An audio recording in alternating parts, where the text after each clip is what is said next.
Yep, Okay. I'm recording it, so go ahead. Great.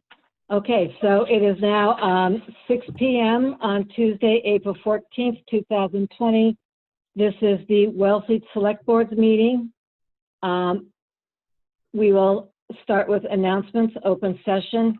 I would like to start and with acknowledgement and remembering Bruce Drucker and the important work he did for this town. He was vital to the ZBA for many years. He had an impartial view and clearly stated the facts. He never let personalities get in the way. It was a pleasure to see him walking around the town every day, and he was a great friend and mentor to me, and he will be missed. And I also wanted to tell people that the dredging application for state funding, this is for the state, the application's in with all the permits, everything, and we'll wait to hear, but it's a huge, huge endeavor that is on its final stage to the state. So I'd like to thank all the past dredging boards and committees, harbor master, town administrator, shellfish constable, and that group, and really the whole town. The whole town wrote letters, got these permits going. There are a lot of people on the CONSCOM and the NRA that also helped out water. So thank you all, and we'll hope this pays off.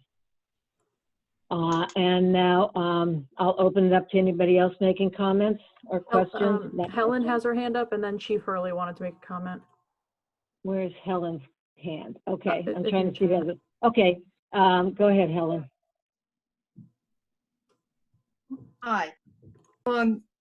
Coronavirus is serious, and so is any one of the number of tick diseases we can get, and there are many here on the Outer Cape. They've started happening. I've taken 3 off me, and I'd like to remind everybody that Wellfleet has a free tick testing program. Right now, you can only access it through the Health Conservation Department website page. I would like to request that it be put back on the main page because it's serious, and the health agent has set it up so that you don't have to be charged if you want to send your tick in to the Laboratory of Medical Zoology in Amherst. Thank you. Anybody else have their hand up? Mike, was it Chief Hurley or Chief Polly? Chief Hurley. Chief. Thank you, Madam Chair. Good evening to the Select Board. I just wanted to announce this is, you may have seen on our Facebook site, the Telecommunicator Week. And each day of the week, we will be highlighting each of our dispatchers, starting with Emily Miller, which was on today.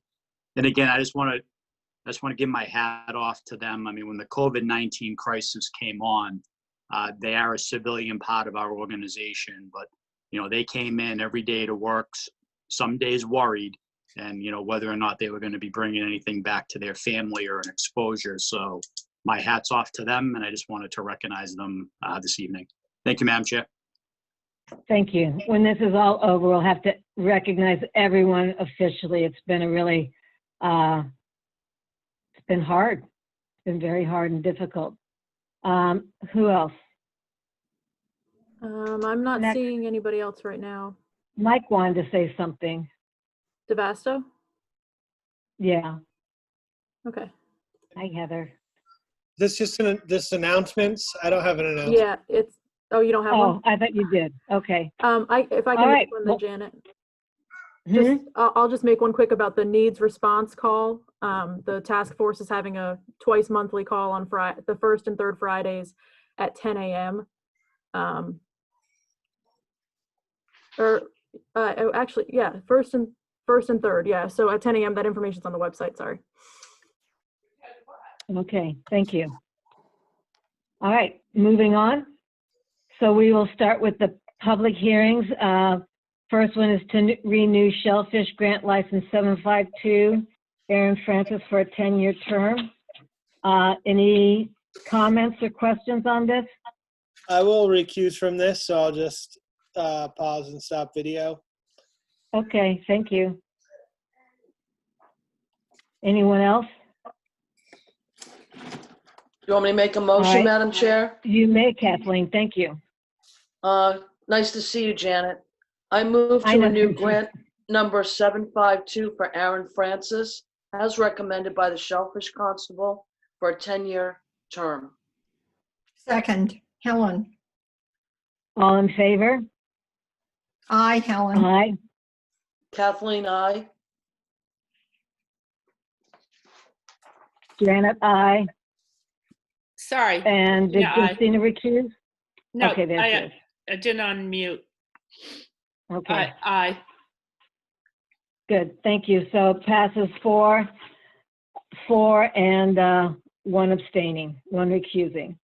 Okay, moving on to the second grant renewal for Brent Valley and Sandra Mitchell. Any questions or comments? Hearing none, may I have a motion? I move to remove grants number 781-A, 781-B, and 781-C for Brent Valley and Sandra Mitchell, as recommended by the Shellfish Constable for a 10-year term. Helen, second. All in favor, say aye. Helen, aye. Kathleen, aye. Justina, aye. And Janet, aye. Thank you. So moving on to the COVID-19 update, I think our town administrator was going to do that.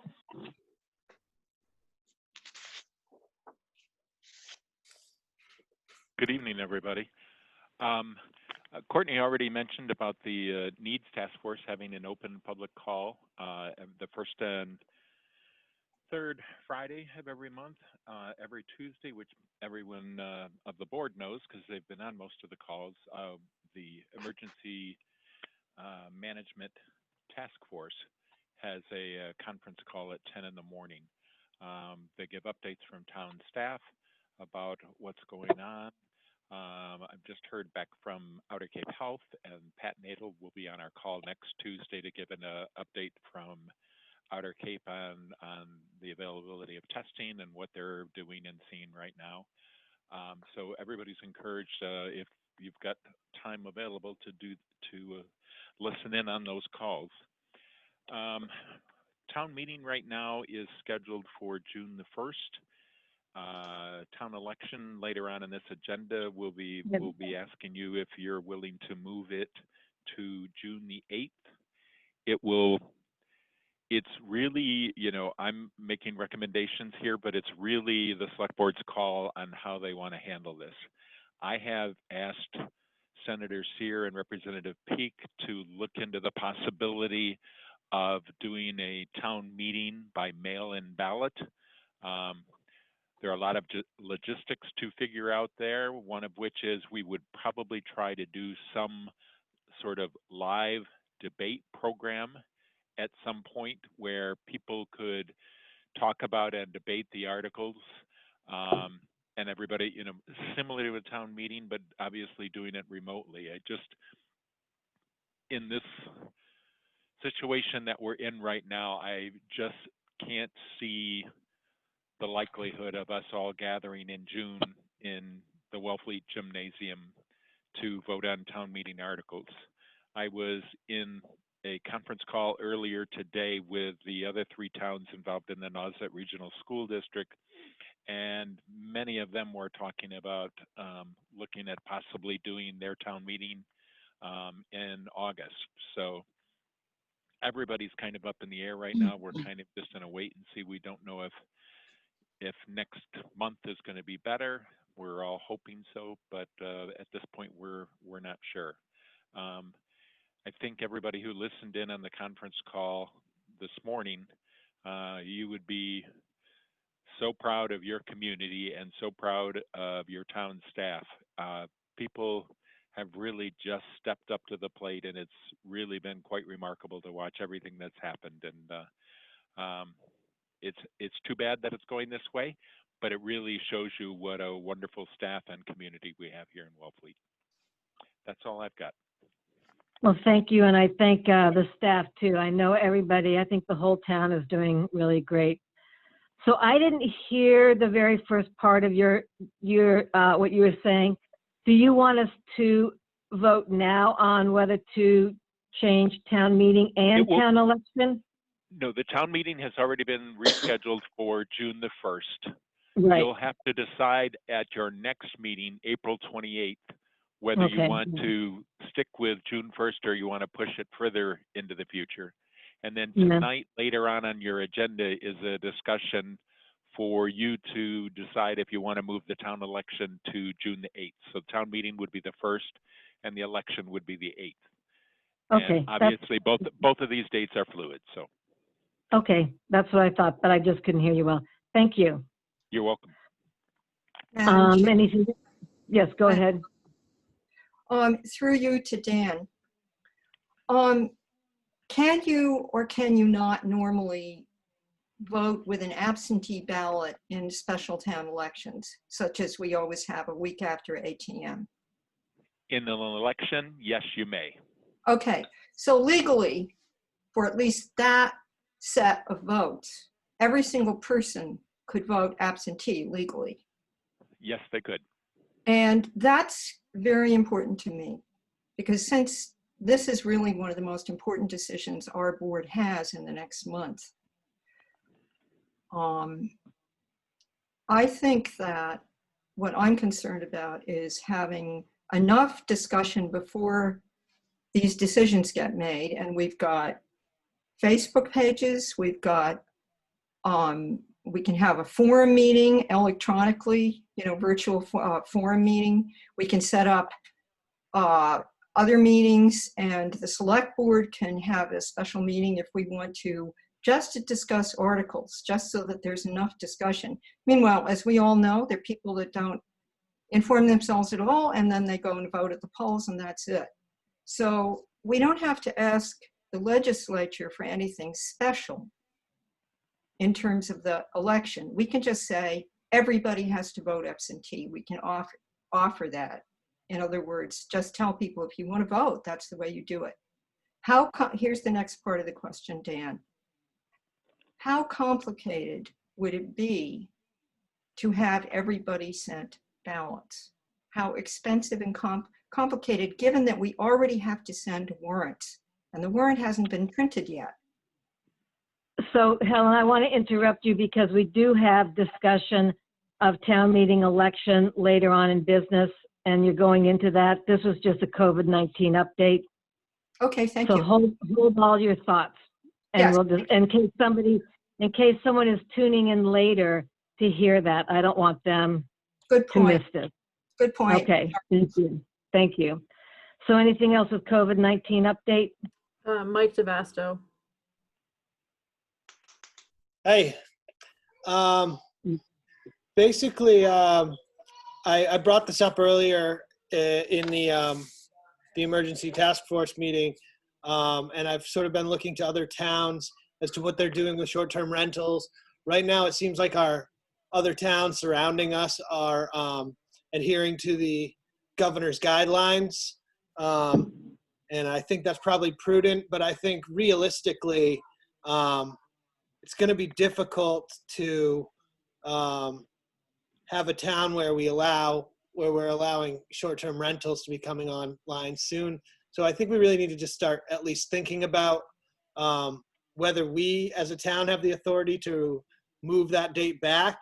Right now it goes till, I can't remember the exact date, May 14th, I think it is, or maybe even earlier than that. And then after that, short-term rentals can begin. And I have a real deep concern about short-term travel to Wellfleet for vacationing in the near future. I just don't see it as logistically possible to have influxes of people who are here, even day tripping, but especially coming for like maybe a weekend and having beaches and grocery stores and sort of influxes of people from other areas. And I just am concerned about that. And I think it's going to be coming up on us soon. And we have to sort of really look into this. is basically Mhm. where I'm at right now. I know Provincetown is looking into it as far as what they've posted as their short-term rental updates, but I'm not sure what authority we have to restrict it as a town or to move that deadline back. So I don't know if Dan can possibly look into that, what we have as authority to do that in town. And then the other thing I'm wondering is about, the logistics of having beach stickers and seasonal beach stickers versus short-term beach stickers. If we really want to be encouraging people to come down here and take short trips and be able to buy those stickers, or if beach stickers should be restricted to just seasonal stickers, we have to buy the whole season. And if we have a full parking lot, we've all seen the beaches in the summer. The weather's going to start getting nice shortly. And when that happens, I think we need to sort of have thought through some ideas. So I guess I'm not totally there as to exactly what to do as a board and what we can do. But I think we really need to all start thinking about those issues specifically, because as the curve flattens and there's less cases, I think there's going to be sort of a weariness of adhering to these social distancing guidelines. And the idea of escaping to Cape Cod might sound pretty appealing to a lot of people who are maybe out of work or working from home or working remotely. And I think we could quickly go from a town of, there's probably around 5,000 people here right now to, upwards of 15,000 on a weekend. And I think that's a recipe for problems. So I just wanted to bring that up and really put an exclamation point on the fact that we need to really look into what we might have to do and what measures we might have to take in the short future. Well, I think everybody knows this, that we have to take this week by week, day by day in many ways. And I think that's a very good suggestion. You brought up some very good points. And while we have Chief Polly and Chief Hurley here, and I don't know if Suzanne Thomas is here, but this is something that the town should decide with a number of meetings. And you said we should start this process now. We're already thinking about it. And how far do we go? What do we do? And maybe we could maybe we could discuss this at the Tuesday COVID-19 task force meeting also, and start getting people's ideas, because we really don't know. It's really still quite, it's not, we've only been in sequestering 3 weeks, just basically three and a half weeks, and it feels like months, but 2 weeks, maybe more will be known, or at least in another month. But yes, everybody agree with that we'll just talk about this at our next meeting, but maybe also at the next COVID task force meeting? I That have sound some good? concerns. Yeah, Wait, Janet, hold on. there's a few people who have their hands up. Kathleen, Justina, and Mike. Chief Hurley also. Yeah, Madam Chair, Um, this is Kathleen. Okay. If I could just kind of Yes, say a few things with regard to, I heard Michael speak this morning. This is a civil liberties question, and it's a question that I don't think we as a town are going to be able to answer or solve. It may have to go to the Attorney General. Certainly, Town Administrator Dan Hort can run this by KP Law, but we can't, as a town, tell people not to come here. We can't tell people who have rentals, once the governor's advisory has been lifted, that they can't rent. It's civil liberties. It's that simple. And I hear Michael, and I agree with the concerns. And I see I see this as, a legality question for the town that needs, a little bit more information. Well, and also we have to think more about what we do want to do and what we can do. So those are good points too. Are you done, Kathleen? Going Yeah, to Justina's Justina? up. And then Mike, okay. Yeah, I think these are unprecedented times. I think civil liberties is a consideration, but we did have the governor's advisory through May 1st on the rentals. And I think that the first priority has to be what can we do to keep our community safe? And as elected officials, I think we have a job to look at that question. And I think definitely more information becomes known week by week, but these issues require planning. And I think that if we have a huge population influx all summer long, then I think that's a concern. I think that if the curve flattened, that just means people stayed home and the infection rate declined. It doesn't mean we're out of the woods, as everyone knows. So I think I would be interested in us being very proactive here and exploring our options for short-term rentals, for beach stickers, for beach parking. It's a lot of people come in the summer, and everything I've read brings up restaurants and crowded beaches as something that may not come back right away. I know that Governor Baker's going to take a conservative stance, so maybe he'll give it some guidelines, but I'd like to know if Julie and Sarah Peak have anything to say, what other towns are doing. And I think we have to start looking at it as a select board. In the call this morning, Chief Hurley mentioned that hopefully we could put it on our COVID-19 for the select board. So I think we have to, I agree with Mike. I think we have to start planning now, getting in data and getting information. Okay, good. I agree. Chief Hurley? Thank you, Madam Chair. Just a quick comment. Myself and the fire chief had some early discussions this afternoon. Right now there's 3 board meetings left prior to Memorial Day weekend. So, and we all understand this is a weekly, if not daily, situation. Your public safety team, in conjunction with Suzanne, could look up some avenues for you and make a presentation either at the end of April, the beginning of May meeting. I think the big concern is going to be just to make sure we're not pushing the problem around. It would be nice to have some other communities on board with whatever plan, because if we're doing one thing and East Ham and Truro are doing another, Seashore, we're just moving the problem around. So, your team can look at it and we can bring a report back within the next meeting or two to just give you some guidance and hopefully some suggestions. Yeah, and I do think this is really ongoing for the next task force meeting and then our meetings really for the next 2 months, but definitely each meeting would be great to have a little new advice, new information.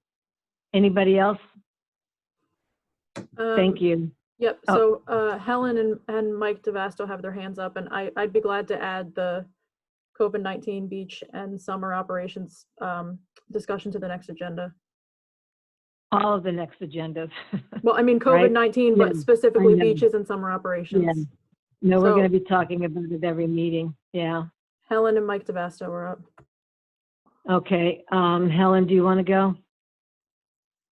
Yes, Janet, you nailed it when you said it's day by day, week by week, and we already know that. This morning at the meeting, the EMT meeting, I brought up the fact that many people, including local people, don't have access to masks and or aren't using them. Many more people are using them than last week, but we have places that are essential businesses. Places where people buy food, get takeout, the pharmacy's got it great, you don't even go in. And I was in the marketplace and there were 4 grown men in there in those narrow aisles without masks, and in one case without gloves. 2 of them live here. 2 of them, I'm not sure. But what it does is, if you read about the aerosol life of this virus, particularly in dry weather, and we will have dry weather in the summer, probably, at times, is it lives for long enough to land on things. And for somebody to come into a place where the people who work there are with masks and gloves, but have to handle stuff, and customers have to handle stuff that other people have breathed on, it's not okay. It's not considerate. And I would like to you, Chief Hurley, to find out, and I should have done it maybe before the meeting myself, if there are communities, and I think there are, that have simply said, you have to wear a mask if you go into an essential business. And You go into public. into an essential business. In public, yeah.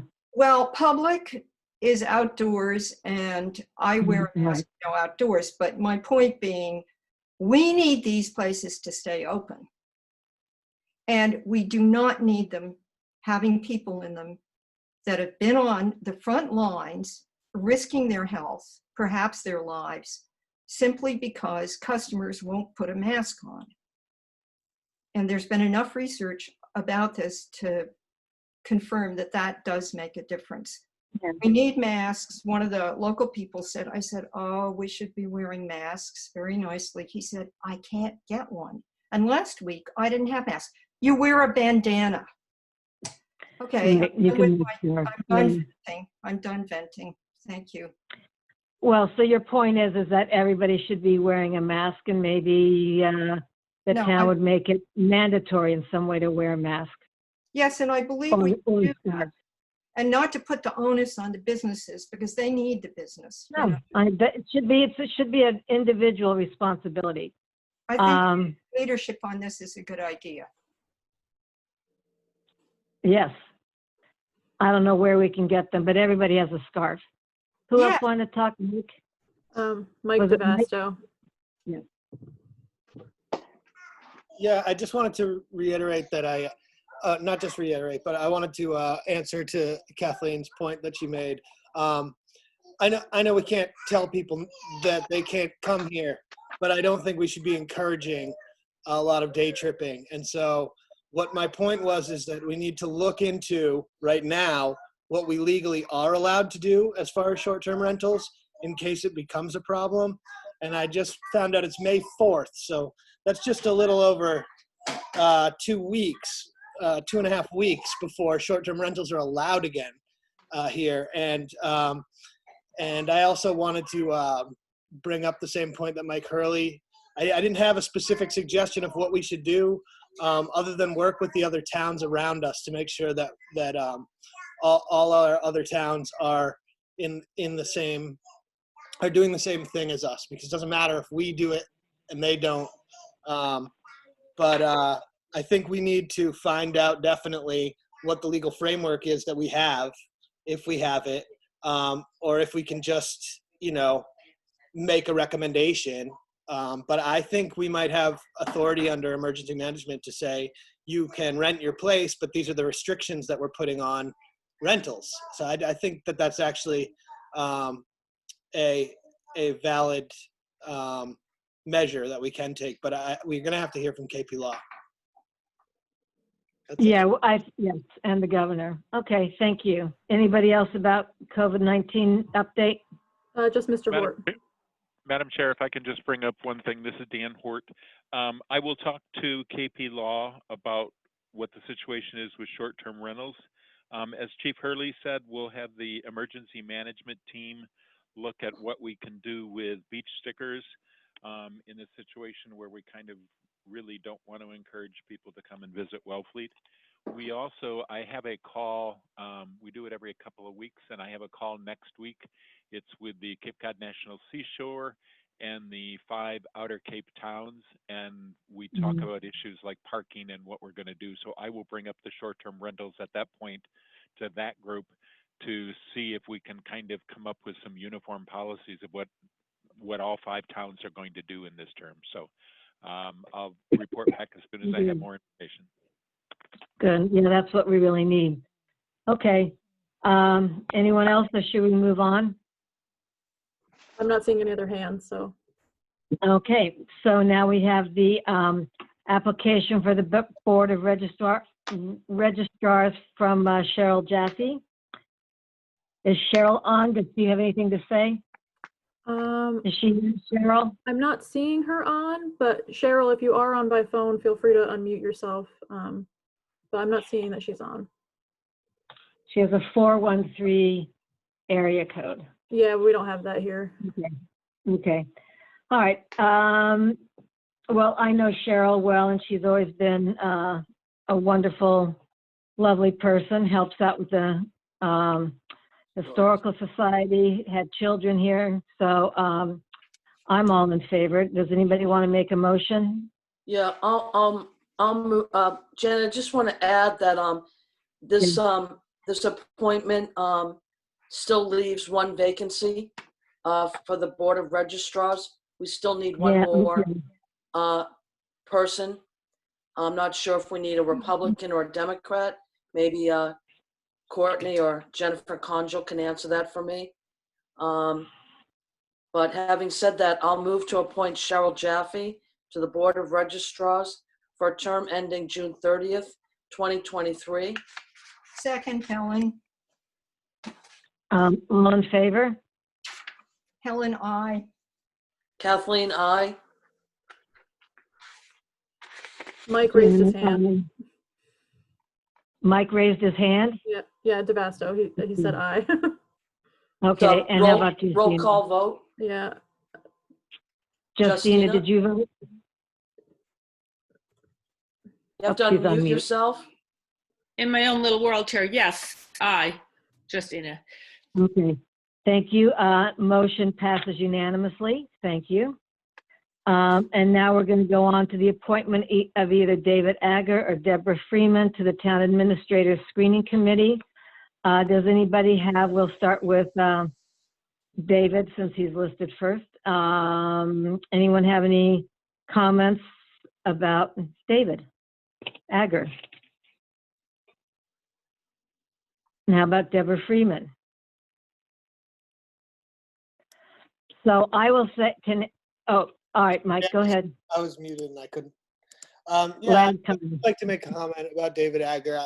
I've known him for a while, and I think he would be a good addition to the screening committee. I feel like his background is a little bit different than the other people that we've appointed, and I would appreciate personally his insight on that board. So I'm in support of putting David on the board. Okay, thank you. Anybody want to add any other comments about David or Deborah? Yes. Janet, I do, may I? This is Kathleen. Okay, yes. How many people are on this board? There will Through be you to- 5. Okay, 5. Is there a reason we can't have 7?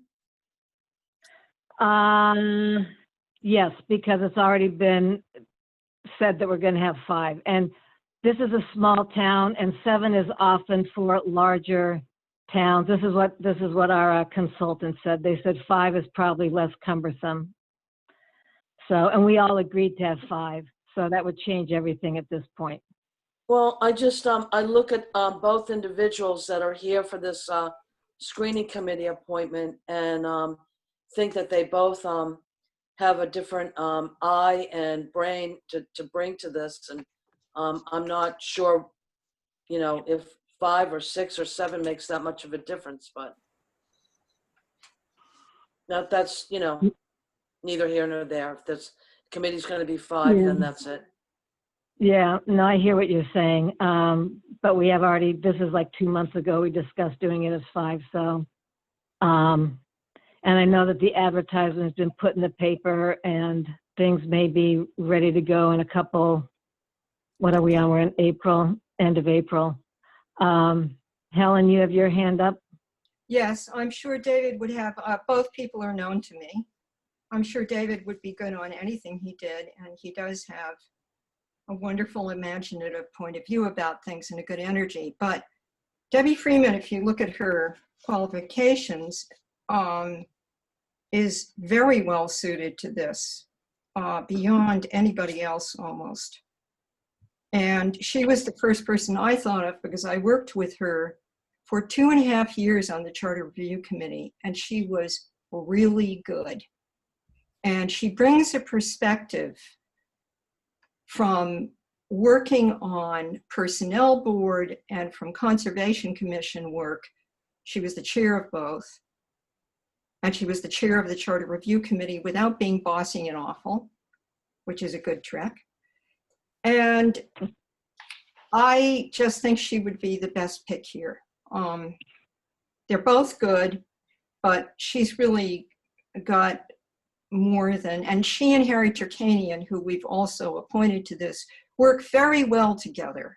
In other words, they do good counterpoint, they discuss things well, and he was on the Charter Review Committee too. Thank you. Janet? Anyone else who's got their hand up? Kathleen? Kathleen? Who is it? I just, Yep. yeah, I see Helen's point about Deborah Freeman, and you know, again, I wish we could appoint 7 people to this, but this is David's first time volunteering for any committee in the town of Wellfleet. So I want to snag him while the iron's hot here, so that, you know, he may have a good experience and want to get involved with something else after this. Anyone else? Yes. Who's that? Okay. Go Respectfully, ahead, Helen. through you, Janet, to Kathleen. Kathleen, he's a cemetery commissioner. He's been acting on a municipal group for quite a few years. Yeah, but he's never really worked on a committee there.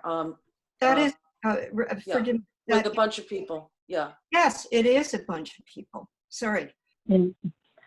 Well, actually, so Justine, do you have anything to say? It's such a tough choice. They're both great. Okay. Madam Chair, Okay. they are both on the call, just so you know, if there's any okay. questions or anything. I don't see the names up here. Good. Well, I will just say that one reason why David wouldn't be good is because he hasn't been on committees. And this is a committee where you really have to know how to work with the committee members and not bring in, and I'm not saying that David would have an agenda or anything, but this is an important committee. Okay, let's hear from David as to why he wants to be on this committee.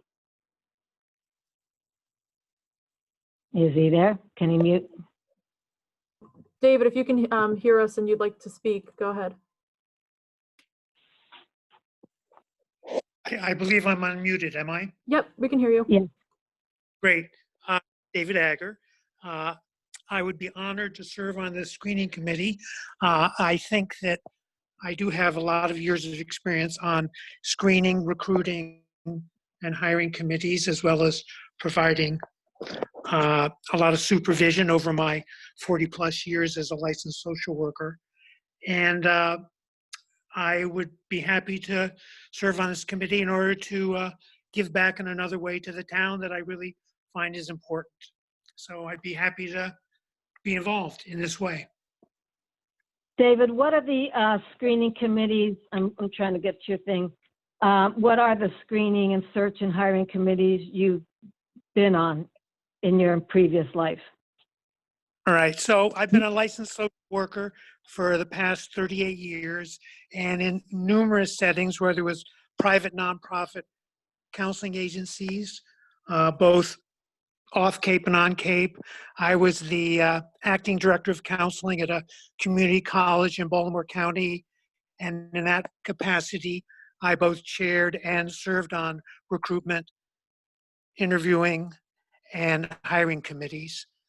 So I've been involved over numerous occasions in that way. Okay. Anything else you want to add? So thank you. And now can we hear from Deborah Freeman? Sure. For those of you who don't know me, I have, as Helen said, chaired the Personnel Board, the Charter Review Committee, and currently chairing the CONSCOM. In my previous life, I was a lawyer for over 35 years, and I chaired my firm's labor and employment practices section, which was a large section. The firm was over 1,000 people.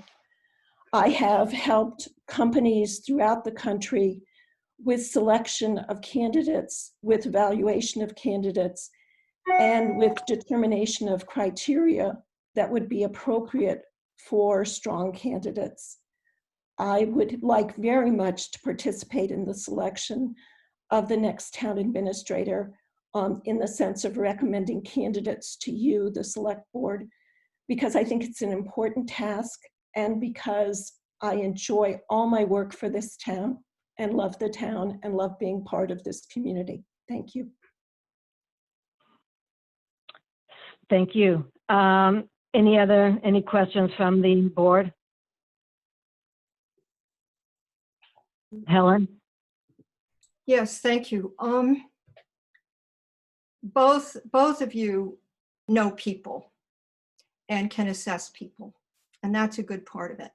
But as is the case with Janet, she and I were both on pre-screening committees before. And the relatively superficial chance you have to assess applicants needs the skills you would both bring to this. However, there is one big difference between you.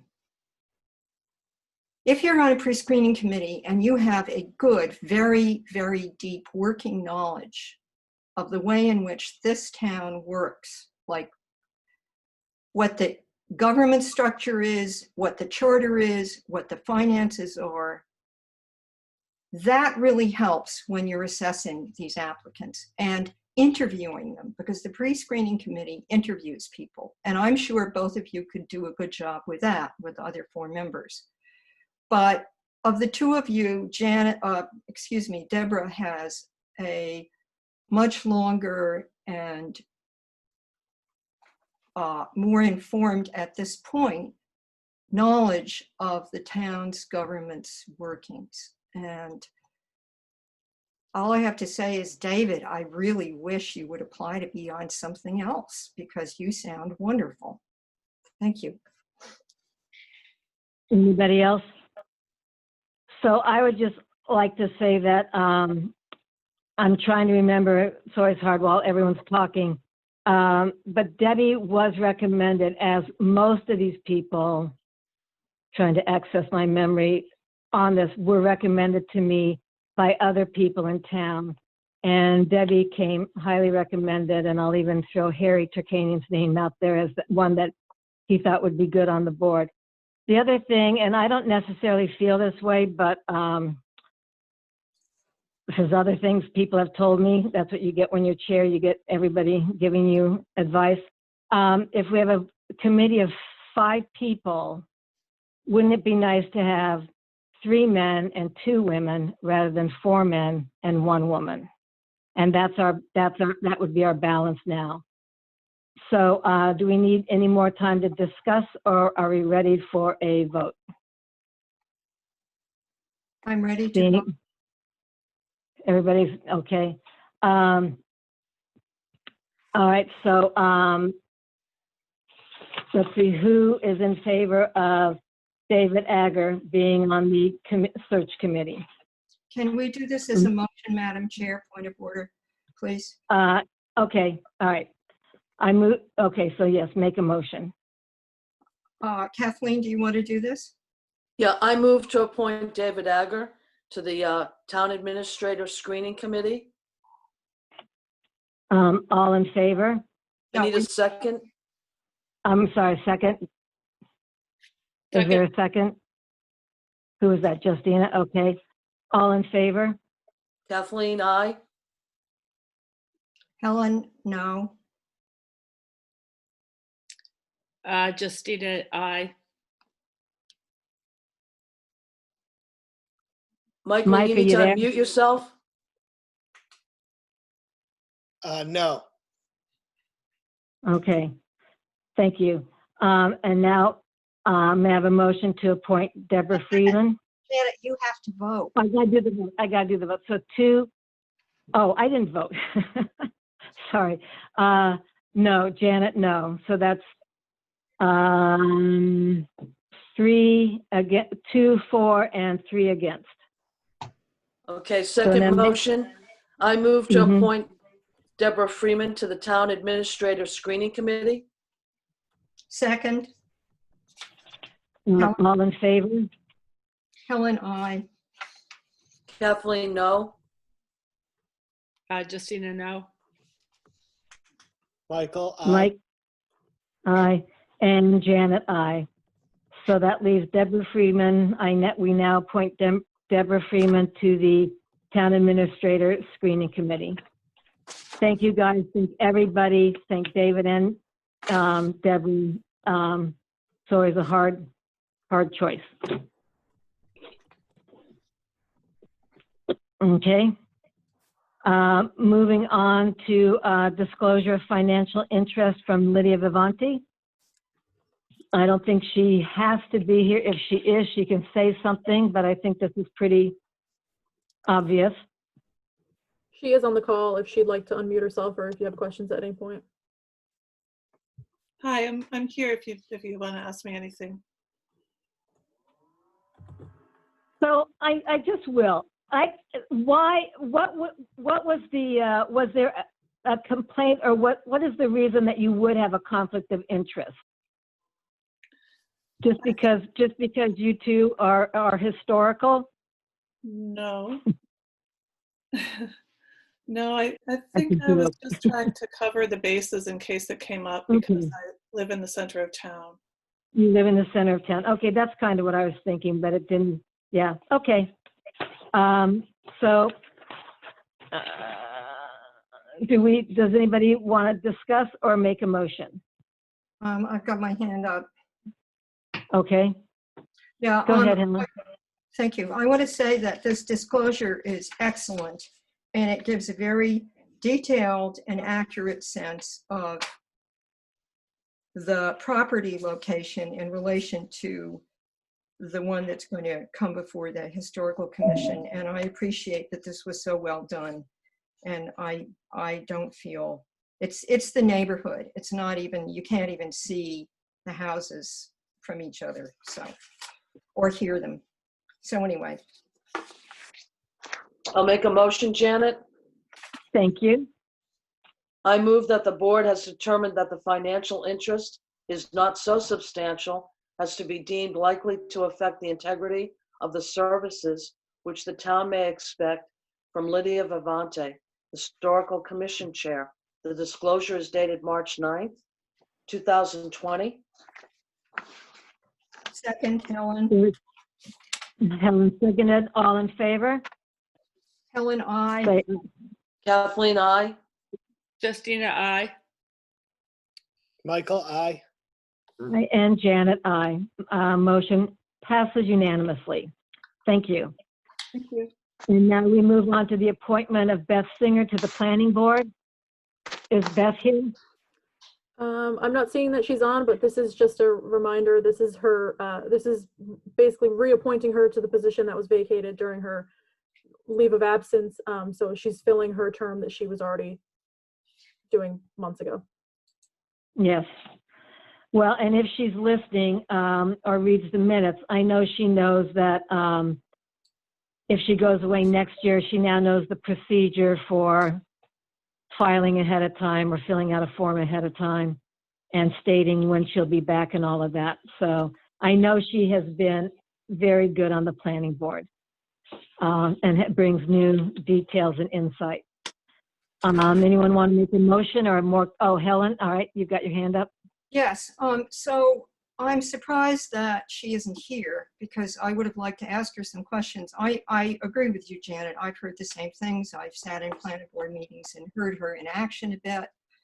But the main question to her is it clear the circumstances under which you can come to this board before you miss 4 meetings, blah, blah, blah. It's in the charter, it's in our policies. And is it clear to her that she can't, unless there's some emergency or extreme unusual situation, she can't go away and miss that many meetings? And I would need, before I could vote for her, to hear from her directly about it. I imagine, because of what you just said, Madam Chair, that you have had an exchange with her about it, but I have not been there for that. And I don't understand why she isn't here, given she could be anywhere and attend by Zoom. So I would like to wait until we can ask her these questions directly. So I would like to clarify that I have not spoken with her. I have not made it clear with her, but I know people on the planning board have spoken with her and explained it to her. And she wrote us a letter back in March sometime explaining that she still wants to be on the board and that she's sorry that she didn't follow the proper procedure. So, okay. Anybody else have anything to add? Courtney, would you like to add something? Yeah, I was just And going to then say, Kathleen? the planning board secretary, Rebecca Eldridge, has informed me that Beth loves being on the planning board and she will follow all procedures in the future. And yes, she understands everything that Wilson has said because we've discussed it with her a few times. Yeah. So it's good. not Thank direct, you. but. Kathleen? Yeah, Madam Chair, through you to Helen. I don't want to wait. The planning board needs a quorum, and that's been a problem the past several months. So I'd like to move on with this reappointment to Beth Singer, and hopefully everybody on every board is aware of the protocol that is needed to step down from a board. I'd like to make a motion, Madam Chair. You may. Any other comments? Hold on 1 minute. Okay. Chair, Mm-hmm. through you to Kathleen. Kathleen, be sure you insert the word regular member in there so that it's very clear. Okay? Okay. Please. Yeah. Okay. I move to Rather appoint than- Beth Singer as a regular member to the planning board to fill a term ending June 30th, 2021. Second. All in favor, say aye. Helen, I. Kathleen, I. Christina, I. Mike, aye. I saw his lips, and Janet, aye.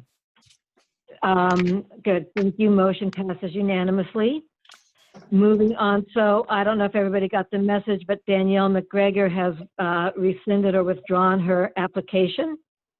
So we will move on to the appointment of Benjamin Fairbank to the Cultural Council. Is Mr. Fairbank with us? He is on. Conservation Commission? Yes, I am here. Can you hear me? Yes. Do you have a picture of yourself? Oh, yes. 1 second. And this is the Conservation Commission, correct? Yes. And where are you? I live on 336 Main Street. Sorry, I'm just starting the video here. That's okay. That's okay. Oh, there it is. Can you see me? There you are. Yes. Hi. Good to meet you. Nice to meet you as well. So you look like you have very good credentials. I don't know if anybody wants to say them for the audio audience. But yeah, otherwise, do we want to discuss or comment or ask questions or make a motion? Anybody? I'll make a Why don't you motion. say a little bit about him? Tell us a little bit about him, Kathleen. Oh, go ahead. Yeah. Go ahead. Say something about give us your credentials, Ben. Me? Okay, yeah. Well, I just to start, I went to Skidmore College. I got a bachelor's in history, and then I started to live on the Cape when I did AmeriCorps, and I actually served with the town of Wellfleet Conservation Commission for the year 13, which was about 7 years ago. Wow. And so I was a conservation land stewardship coordinator with the commission, as well as the Wellfleet Conservation Trust, and as well as working with the Wellfleet Recycling Committee. And then I went on to get my master's in ecological design from the Conway School and to also work for the Town of Sandwich Natural Resources Department for about a year. And now I'm back in Wellfleet. Good, wonderful. May I have a motion if there aren't any further questions or comments? No, Janet, I'm just gonna say this kid's a rock star. We're lucky to have him, and you know, I wished we had 10 more like Benjamin Fairbank. I move to appoint Benjamin Fairbank to the Conservation Commission for a term ending June 30th, 2023. Second. All in favor, say aye. Kathleen, aye. Justina, aye. Michael, aye. Helen? Hey, Helen. Janet says aye. Helen, you voting? Oh, sorry. Yes, Helen, I, and thank you, Benjamin. Absolutely. Thank you. All right, thank you. And you start tomorrow. I don't know. I don't know if you're doing Awesome. that, but yeah. Happy to do it. Thank you. Okay, great. Can you hear me? So, Can you hear me? This is Denny. Hey, Denny. yes. Hey, you guys made a good decision there. I worked with Ben and I know what he's been doing ever since. So he'll be a good member. Thank you. Thanks, Denny. Don't go away, Denny. So now we'll move on to the, no, I'm sorry, we've got Meryl Mead Fox for the Cultural Council. Before we talk about parking task. Is Meryl here? I am here. Here I am. Can you hear me? Here you are, yes. Okay, great. So, anything you want to say? Well, I would be honored to be on the Cultural Council. I really appreciate all of the rich offerings that are available in Wellfleet and in the Outer Cape in general, in the arts. And I appreciate the fact that they're also doing work in the humanities and interpretive sciences. And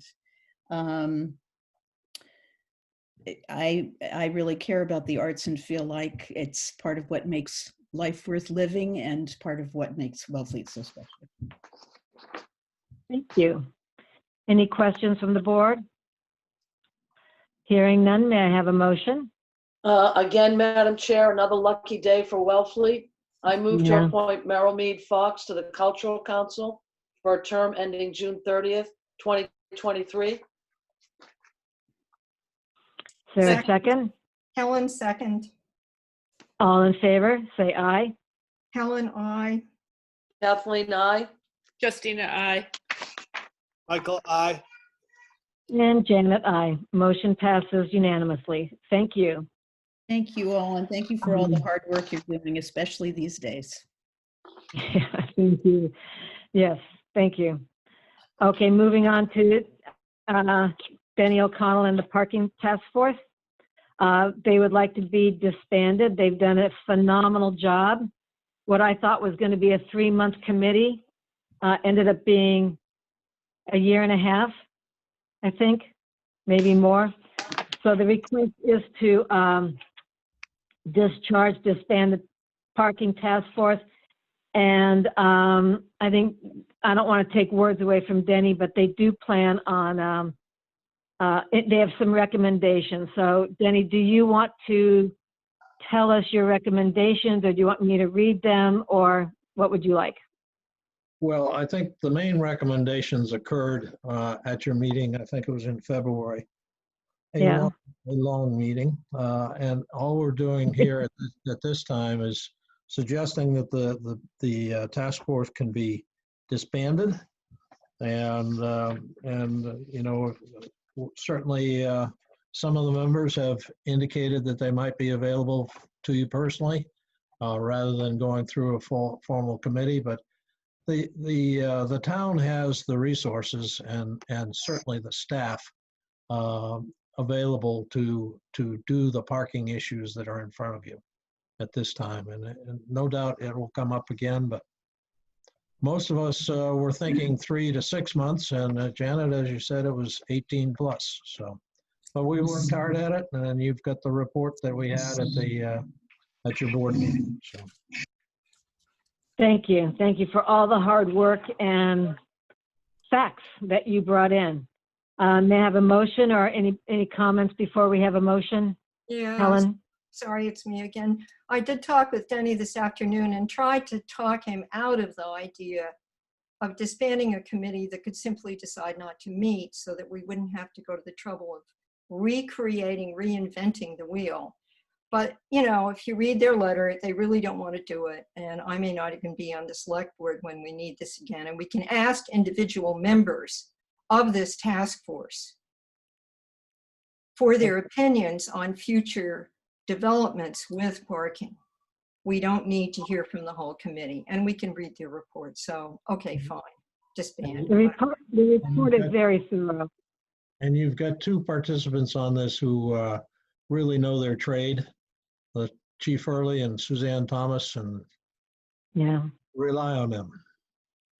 Okay, thank you. Okay, I move to disband the parking task force. Has their duties, has a committee have been fulfilled? Woo-hoo! Second, Helen. All in favor? Helen, Say aye. aye. Kathleen, aye. Justina, I. Janet, aye. Mike, are you eyeing? I'm in a meeting, call you back later. Hi, Jora. Oh, we have to pause. My grandson just called me.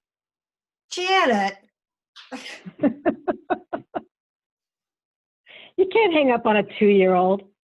I did though. But now I'm all disconnected. Okay, moving on. Thank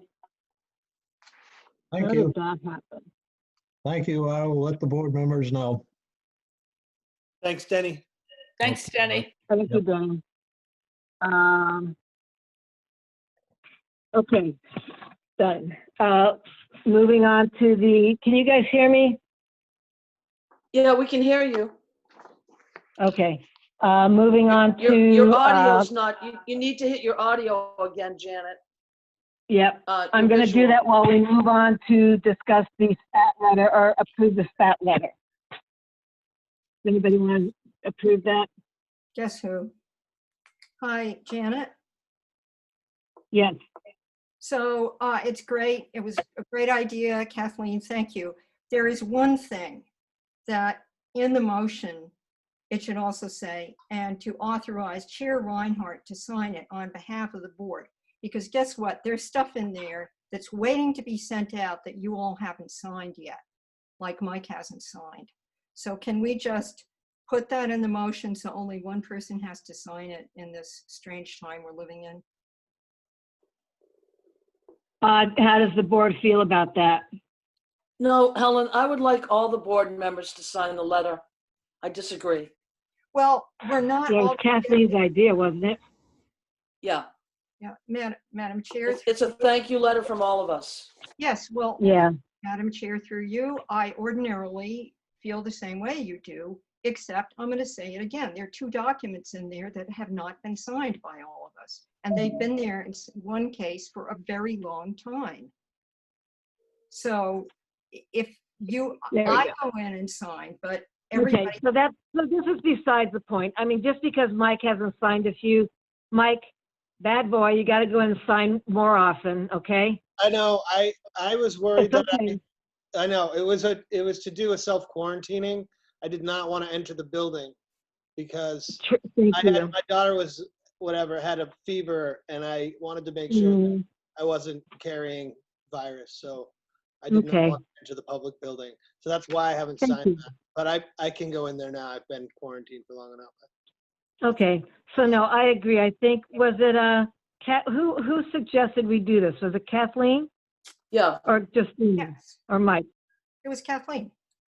Yeah, so Kathleen should definitely sign this. But yes, I agree. All board members, we're thanking them. So may I have a motion? I move to approve the thank you letter to SPAT and that the board signs it. Helen, Second. We need a second. I seconded it. We didn't hear you. Helen, Okay. All in favor? say aye. Kathleen, aye. Christina, aye. Michael, aye. Janet, aye.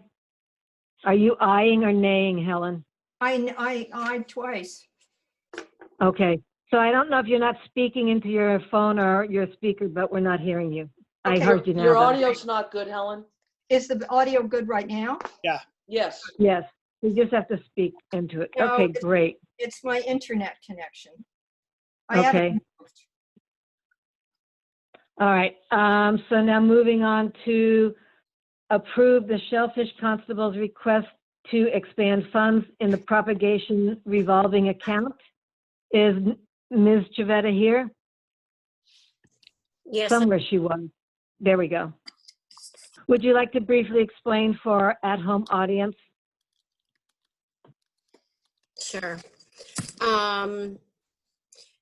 So town meeting approves the expenditure, or last year at town meeting, we created a revolving fund so that certain expenditures in the Shellfish Department would come from the users of the resource, not from the taxpayers. So this is called a revolving fund, and all the monies that are collected either by shellfish, recreational shellfishing permit sales, commercial permit sales, aquaculture grant lease fees, it all goes into the shellfish fund, and 75% of those get put into the shellfish revolving fund for propagation, and 25% go into the general fund. So starting July 1st, we have collected monies into that fund, and at town meeting last year, $5,000, not $6,000 like my original email said, but $5,000 was approved to be spent. So what I'd like to do is spend that to help fishermen right now that are suffering because there's no markets, and it's been very difficult to sell the shellfish that they harvest. So what we are going to do is, it's kind of a win-win, because the channel, the Inner Harbor Channel, is going to be dredged starting in October, and we don't want any shellfish that are in the channel to get brought out to the dump in the middle of Cape Cod Bay when we can make money off them and save them. So what we are proposing to do is to use some of our budget that was in there for a state-run cohog relay program and supplement it with the revolving fund monies to be able to pay fishermen to remove those cohogs that otherwise would be wasted and left in the channel to be dredged in the fall. So we're getting those cohogs out of there, we're paying the fishermen for them, and we're putting them in recreational areas and commercial areas to be harvested by the general public.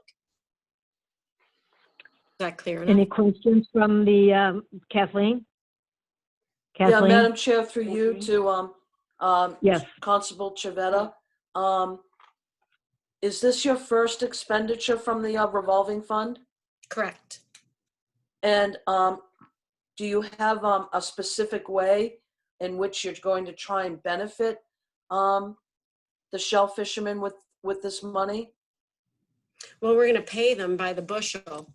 So we're been paying $30 a bushel, which of course is nothing like what they could get on the open market.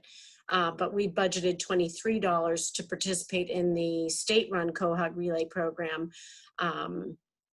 That's what and those are contaminated and they have to go in and purge for 3 months and spawn, whereas these are available immediately. So I just thought it would be, if we could bump up that price a little bit from the revolving fund, then we could make it work.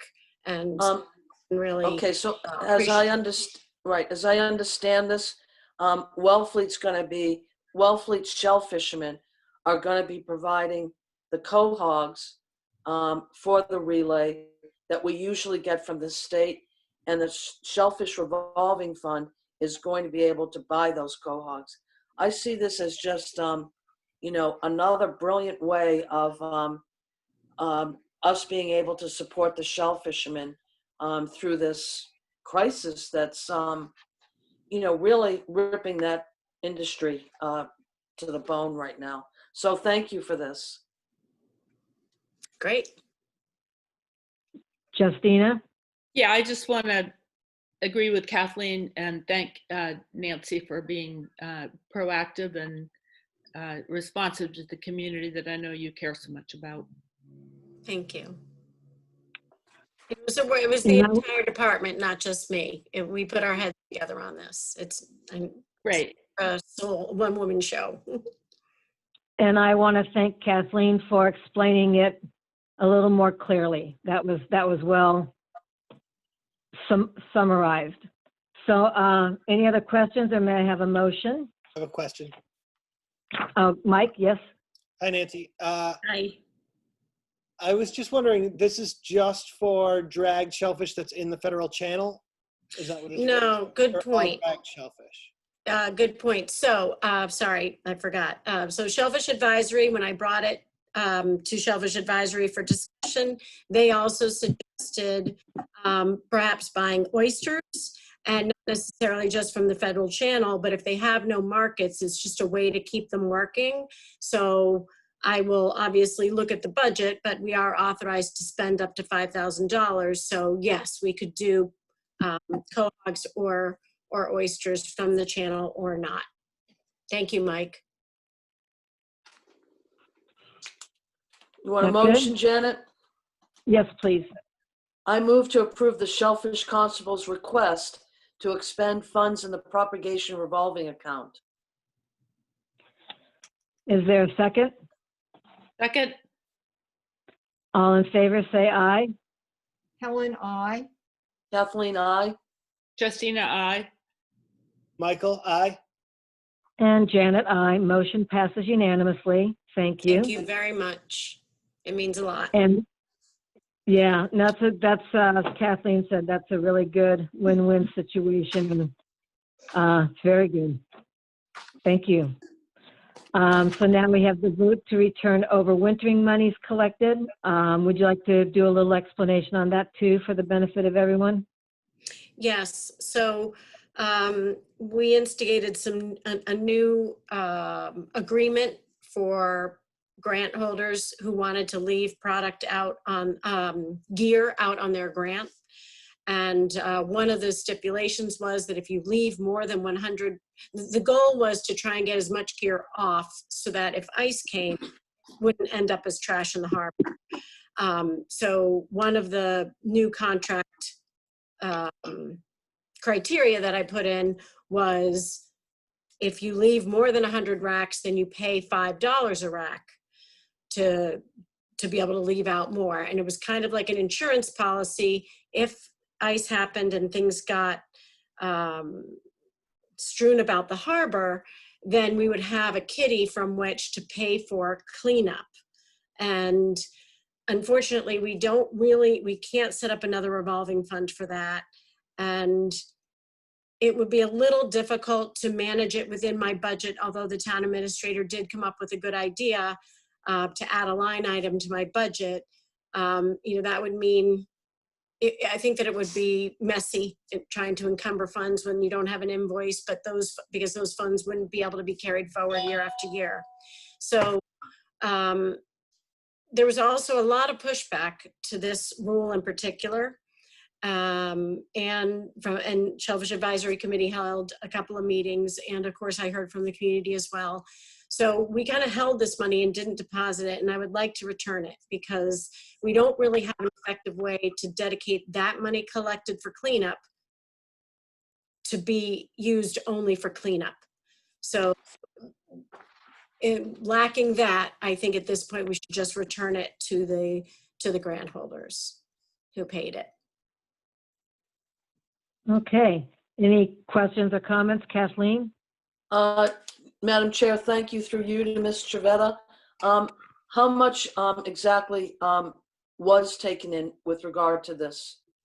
So it was about between $2,600 and $2,700 were paid, if I'm remembering correctly. And there was probably another amount, similar type of amount that should have been collected, but wasn't because of just timing and tides and inspections and And then the pushback and the desire from Shellfish Advisory to abolish that part of the rule. So I never collected us two. So there were four grant holders in total, 2 of whom paid and 2 didn't. Again, Nancy, this was a good move when it was discussed a year or 2 ago. Unfortunately, this was the winter that never happened. I appreciate you being able to return this money to the shell fishermen who may need it at this time. Thank you. Agreed. Thank you. Anyone else, or may I have a motion? I move to approve the Shellfish Constable's request to return overwintering monies collected from grant leaseholders for the 2019-2020 overwintering season. Second, Helen. All in favor? Helen, aye. Say aye. Kathleen, aye. Christina, aye. Michael, Janet, aye. Michael. I don't know if he's Recused. Yeah, he recused. We recuse. Oh, that's right. Okay, thank you. Sorry for forgetting. Great, thank you. Thank you for your hard work and creativity. Thanks. Appreciate that. I'll work with Jeannie Mac to get that back to them. Okay. Thank you. Okay, moving on to the discussion of the late Chuck Reeves grant, number 861. Does anybody have a comment? I'm also He's recusing, right? Okay. So, Justina, there's your hand. Go ahead. Thank you, Janet. I asked to, at our last meeting, to get on the agenda to have a discussion of Clinton Austin's case in getting his name on, requesting the select board hear his request to get on grant number 861 that was Chuck Reeves' grant. And I feel it's appropriate and necessary for the select board to hear Clinton Austin's case in a public hearing. We wouldn't be dissecting his case tonight, but rather our action item would be to agree or not agree to have a hearing. I have spoken to Shellfish Constable Savetta about this and reviewed the information she supplied the Board of Selectmen. She states she'd agree to the select board having a public hearing, but it needs to be advertised, and so the shellfishing community and community at large can weigh in. And so again, I agree, so we shouldn't discuss all the particulars, but just discuss enough to decide if we want a hearing. And just as an aside, I'll remind us that her letter commends Clinton Austin as a hard worker, responsible leaseholder, and innovator on the flats. He's been a shell fisherman, I believe, for 11 years and was born and raised in Wellfleet. The reason that I think we should have a hearing is there are some unique problems around his case because of the untimely death of Chuck Reeves, with whom Clinton had a business arrangement. He had a verbal agreement with Chuck Reeves to be on the grant, and in fact was on the grant in 2017, signed on. And I think I'll go over a couple of things on that, but I think it's appropriate for the select board to hear the case, because I do feel it falls broadly within section 7.9 of the rights of use and transfer of licenses, which the select board hears all the time. I think we heard 7 of them in our last meeting. Given that it's standard practice in the shellfishing industry for shellfishermen to work on a grant with the owner, often for many years, to earn a place to get on their name on the grant. And this was precisely the arrangement Clinton had with Chuck Reeves. And had Chuck Reeves lived, we have every reason to believe that Clinton Austin would have been before us in routine, typical grant transfer. So there's nothing, that leads me to believe elsewhere. otherwise. So briefly stated, in 2017, he had his name on Chuck Reeves' grant. He had a long-term business arrangement with Chuck Reeves.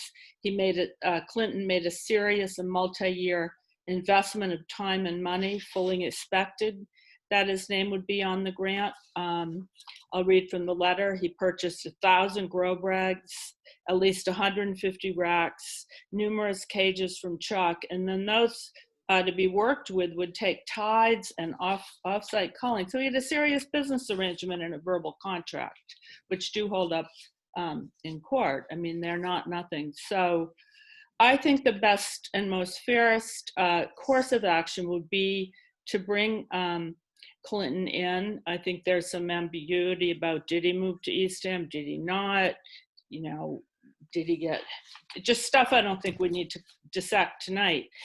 But I think we should bring him in to ask the questions to clear up the ambiguity. But again, if Chuck Reeves had lived, Clinton would be before us for routine transfer. And I don't think we should just deny it because the regulations don't precisely specify his case.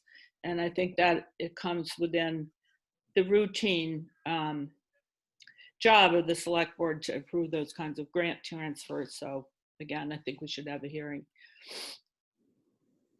So I heard a couple of interesting stories just recently from townspeople about that, and I'm in full agreement. I think there needs to be more said in a public hearing and to hear from shellfish people. While I totally support our shellfish constable, I want to know the difference between hearsay or gossip and what really happened, and I think it would be important to have a public hearing for Clinton Austin. Helen? So this regulation is very fair and very clear. The lottery regulation. Clinton, who I really like, and he grew up next to me, he's a neighbor, and he is hardworking. And Chuck Reeves had a long-term association. They did business together, as is the case all over our intertidal area. There are many people who have long-standing business relationships with people who have licenses, and yet they're not named to a grant. And what most people know, I think, is that naming somebody to a grant is a very serious thing. Now, Clinton did comply with the regulations when he didn't have a home here. Then he got a home here. And at that point, he and Chuck did not do due diligence and get him back on it. There's no— So Helen, once again, I'm going to interrupt you because— we're discussing whether to have a hearing or not. Helen, that's exactly it. So we don't have to go into it. We've talked about this. We just have to decide whether we want him to have a hearing or not. I understand that, and I was about to address that. This is unambiguous in our regulations. If we go outside them repeatedly, we've already done it once in the last year and a half, it really destroys the whole setup. I have read the letter. I have talked with people about it. I feel for Clinton. He didn't get Chuck. Chuck didn't put him back on. Clinton has an acre and a half of very productive license, and he lives with someone who does not have a grant, is not named to a grant, and could apply for the lottery. So the lottery is supposed to allow these this is why we shouldn't have a hearing, I think, because that regulation very clearly gives the opportunity for someone who does not have a grant to get a grant. And that is a really good thing. And meanwhile, Clinton does have an acre and a half. So I don't think we should have a hearing. It would be unusual. And this is not an enforcement appeal. This is Clinton, nobody's broken any laws here. So our doing it would be unusual, and there's no legal reason for us to have a hearing. I have been listening, certainly, about this ever since we got Clinton's letter. But I really think it's been decided, and we should support the shellfish constable in this. I think she's right. and it breaks my heart, but Clinton has an acre and a half already. So I'm saying. Okay, No. anyone else have anything to add? I do. Justina? Quickly, number one, it's irrelevant if he has a second grant. We're talking about the Chuck Reeves grant. Number two, he had a verbal contract. Number three, he was on the grant before. And number four, there is ambiguity surrounding it, so I think we should clarify it in the hearing. I would agree with Justina on that. So Kathleen? Yeah, Kathleen, yeah. Janet, I'm you know, I've read the letter, and all I can say with regard to this particular situation and knowing this young individual for a long length of time, shoulda, coulda, woulda. And I don't want to set precedent. I believe that lottery would serve Chuck Reeves' grant and possibly serve Clinton with regard to his partner, Caitlin, in the end. So I'm not in favor of a hearing. I'm in favor of putting Chuck Reeves' grant through the lottery and seeing what the outcome is there. Thank you. Thank you. Well, as I said, I think there's more information that Clinton could give us. I don't see a problem with having a hearing and hearing from other shellfish people, but we can take a vote. I have a feeling it's going to be 4-2-2, so with Mike recusing himself. But Madam Chair. anyhow, who's talking? Courtney. Justina? Oh, It's, Courtney, there we go. Just so you know, Clinton is on the call. If you want me to recognize him, I can unmute him, but it's your decision. Sure. Before we do that, though, I would like to remind Judah Hearn that I have told her I do not want her participating in our select board discussions because she is rude, and she is now being rude, and she is also harassing people. So I would like her to be muted or deleted or whatever, but she is not allowed to participate while I am chair in our select board meetings. She's allowed to listen, and she's muted for now. So No, she's writing comments, don't you? well, she's writing. I can't stop people from writing comments, and the same goes for as if it was in person. We cannot have her totally removed until serious actions come. So unless she does anything, I don't know. Just ignore it, Janet. You cannot do this. You cannot do that. Okay. Apparently, Ted wants to make a comment without being recognized. I'd like to make a comment. Let's just leave Jude in this for now, and until things get, this is all recorded, and this chat will be on the website as well, and we'd be glad to send that to the AG also. So who's speaking right now? I don't know. Who is Ted? I'm Ted. So Ted who? Ted, what's your full name, please? My name is Ted. So anyway, no, you have to give. No, excuse me, but you have to give your full name when you're speaking at a select board meeting. You have to give your full name. Identify yourself. Is that true? Yes. Okay, I'm Ted Severs. I'm actually Edward Severs. Ted what? Ted what? Edward Severs is my full name. So all I just heard is somebody wanted to speak on their behalf, and somebody just shut them down. I did not hear that. We said that Clinton could speak if he'd like to, but it's the chair's role and duty to recognize people who are allowed to speak, and it is her decision. So Jude has been making her comments in the chat. They are there for everybody to view. I specifically asked if Janet wanted to hear from Clinton, and she told me yes, and then everybody interrupted, and now we haven't heard from him yet. I'd like to hear from him. Madam So Chair. my thoughts with you're not recognized, Helen. So my thoughts with hearing from him is that because it is not advertised as a public hearing, let me just think for a second. It's not advertised as a public hearing, so he can say something. No, it was advertised on the website. Excuse me, don't interrupt me.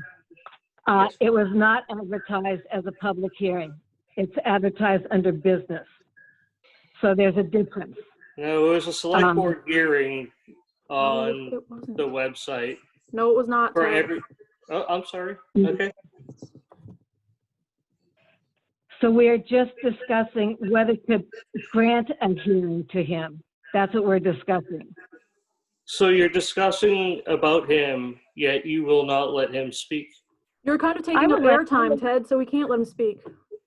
Let him speak. I'm sorry. I will not take up any more airtime. Okay. So Clinton, are you there? If he's there. Madam Chair, I have a hand up. Excuse me. All right, Helen. Yes. Go ahead. Thank you. Couple things. First of all, none of us have to read what's coming in through the chat. I don't. I'm trying to pay attention to you all. I'll read it later. Yes.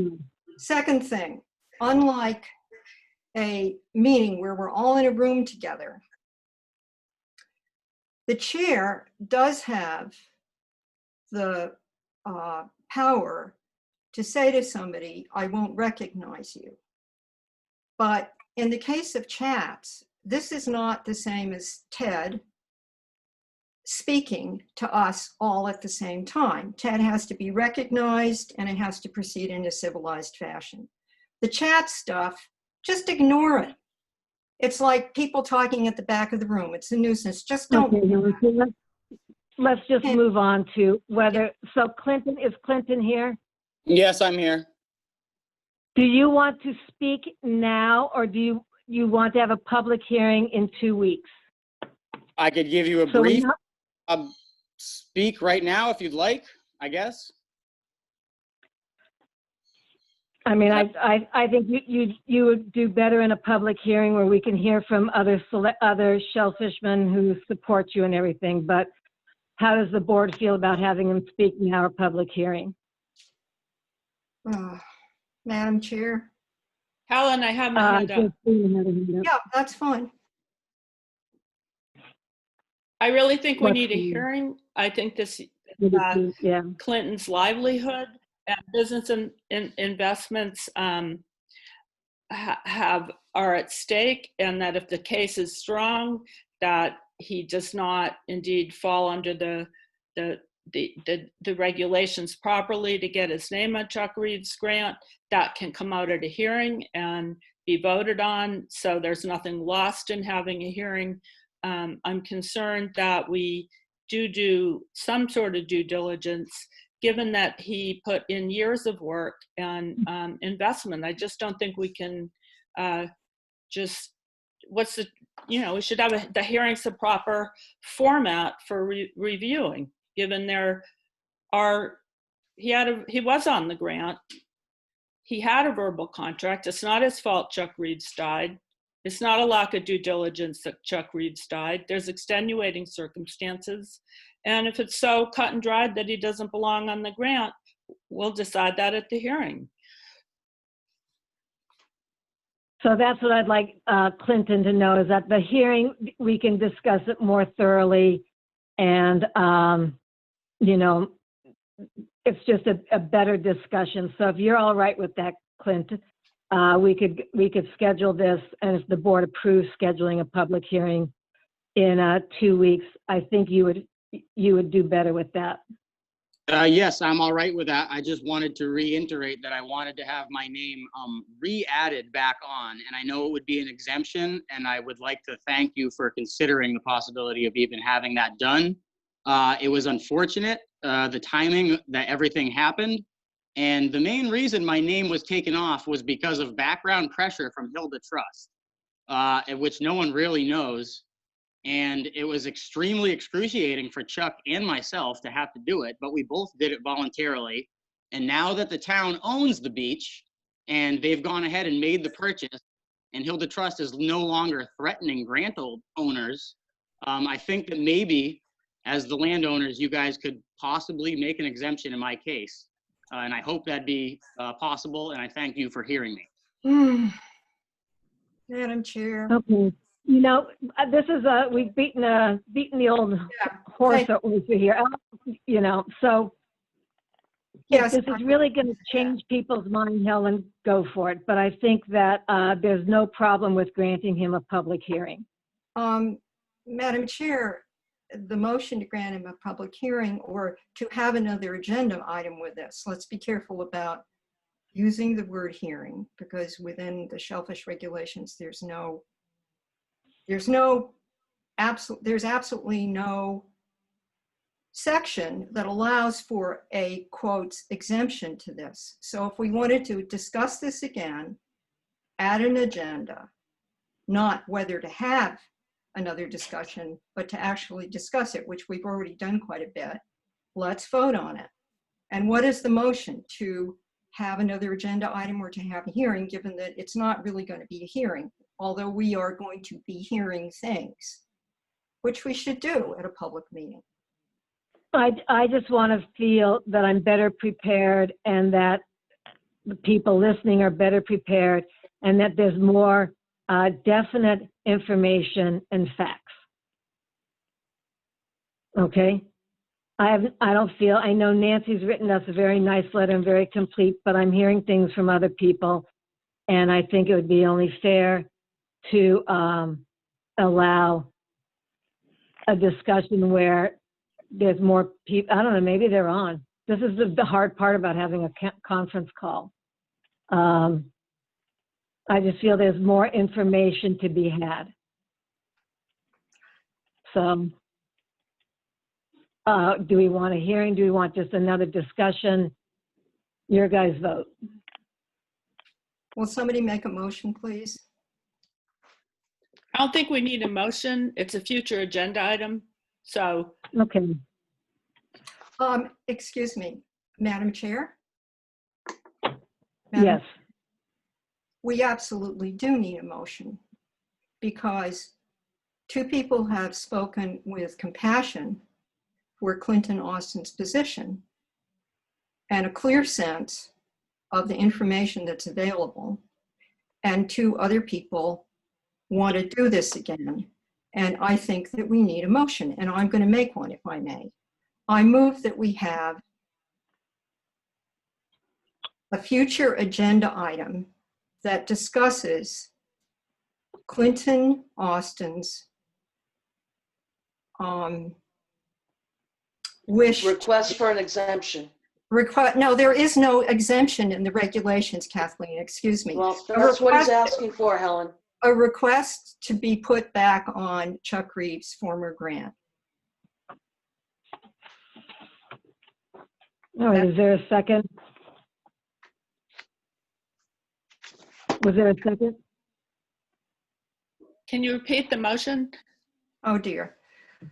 I move that we have a future agenda item that discusses Clinton Austin's being reinstated on Chuck Reeves' former grant. Second. Yeah, there we go. Thank you, Helen. Second. All in favor, say aye.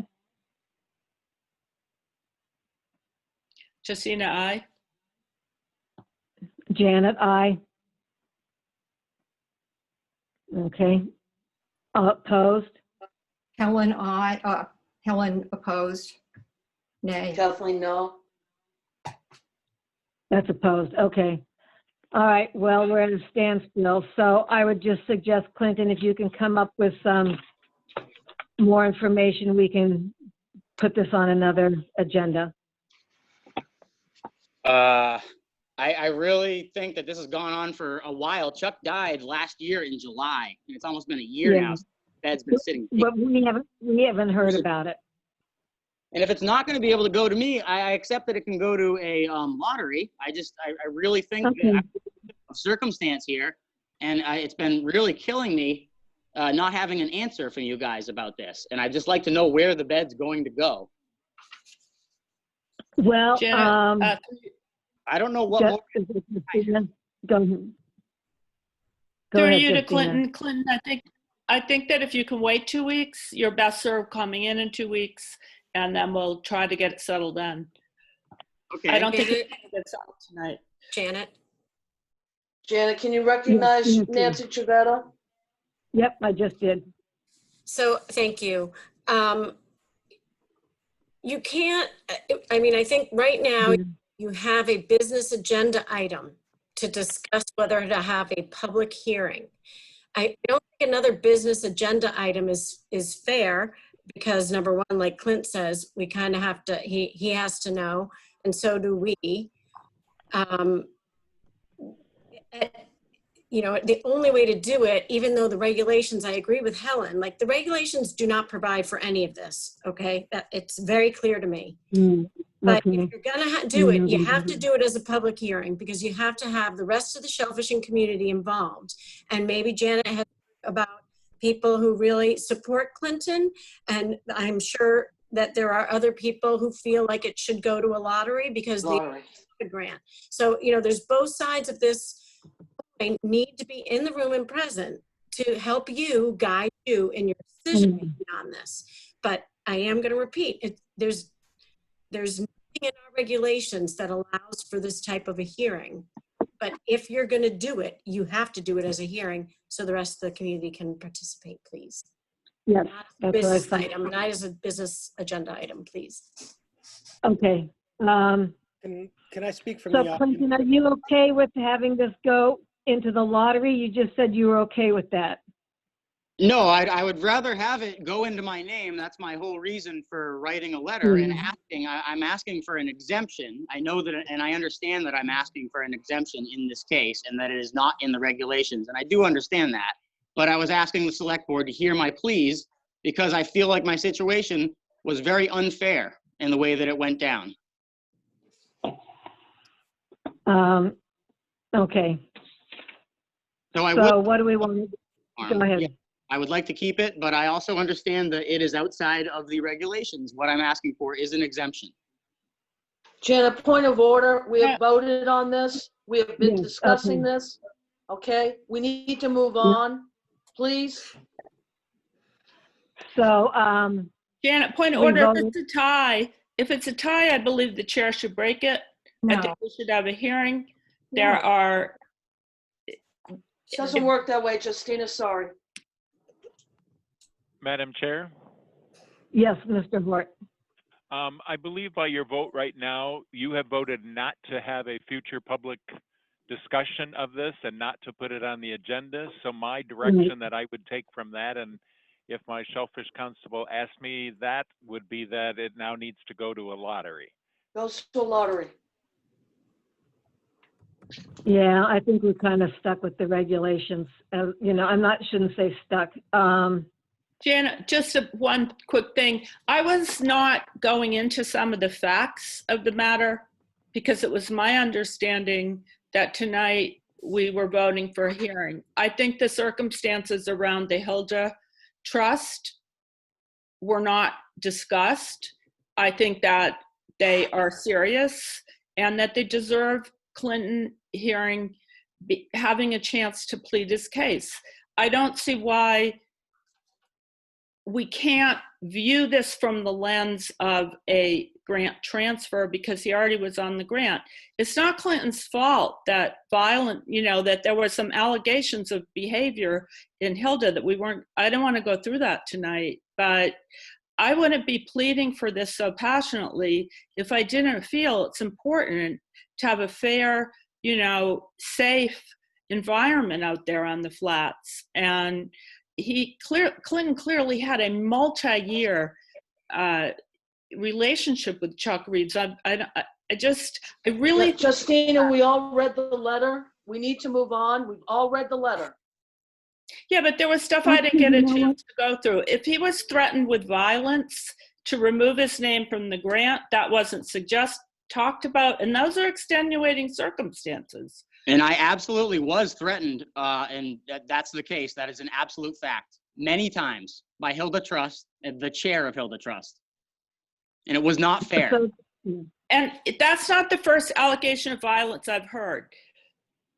They wanted. I'd be very careful about what we're saying here. They tried to get $1,000 from me. They told me they were going to take Hey, myself. point of order, Madam Chair. Wait, hold on. I'm letting Clinton speak because this is what I wanted to know. This is kind of what I've heard, but I've not heard any details or facts. So this would be good for Clinton to speak now. Madam Chair, it's not on. Oh. This is why a public hearing would make sense. Sorry, if I can speak from the audience. What's the problem with having a hearing? I'm not, as a select board member, from the audience right now, if I could be recognized, Madam Chair. No. Yeah.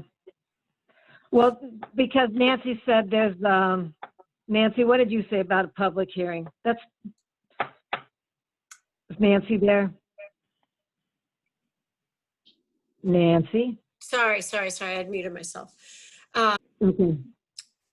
So the only way to have this discussion, you were talking about putting it on as another business item on your agenda.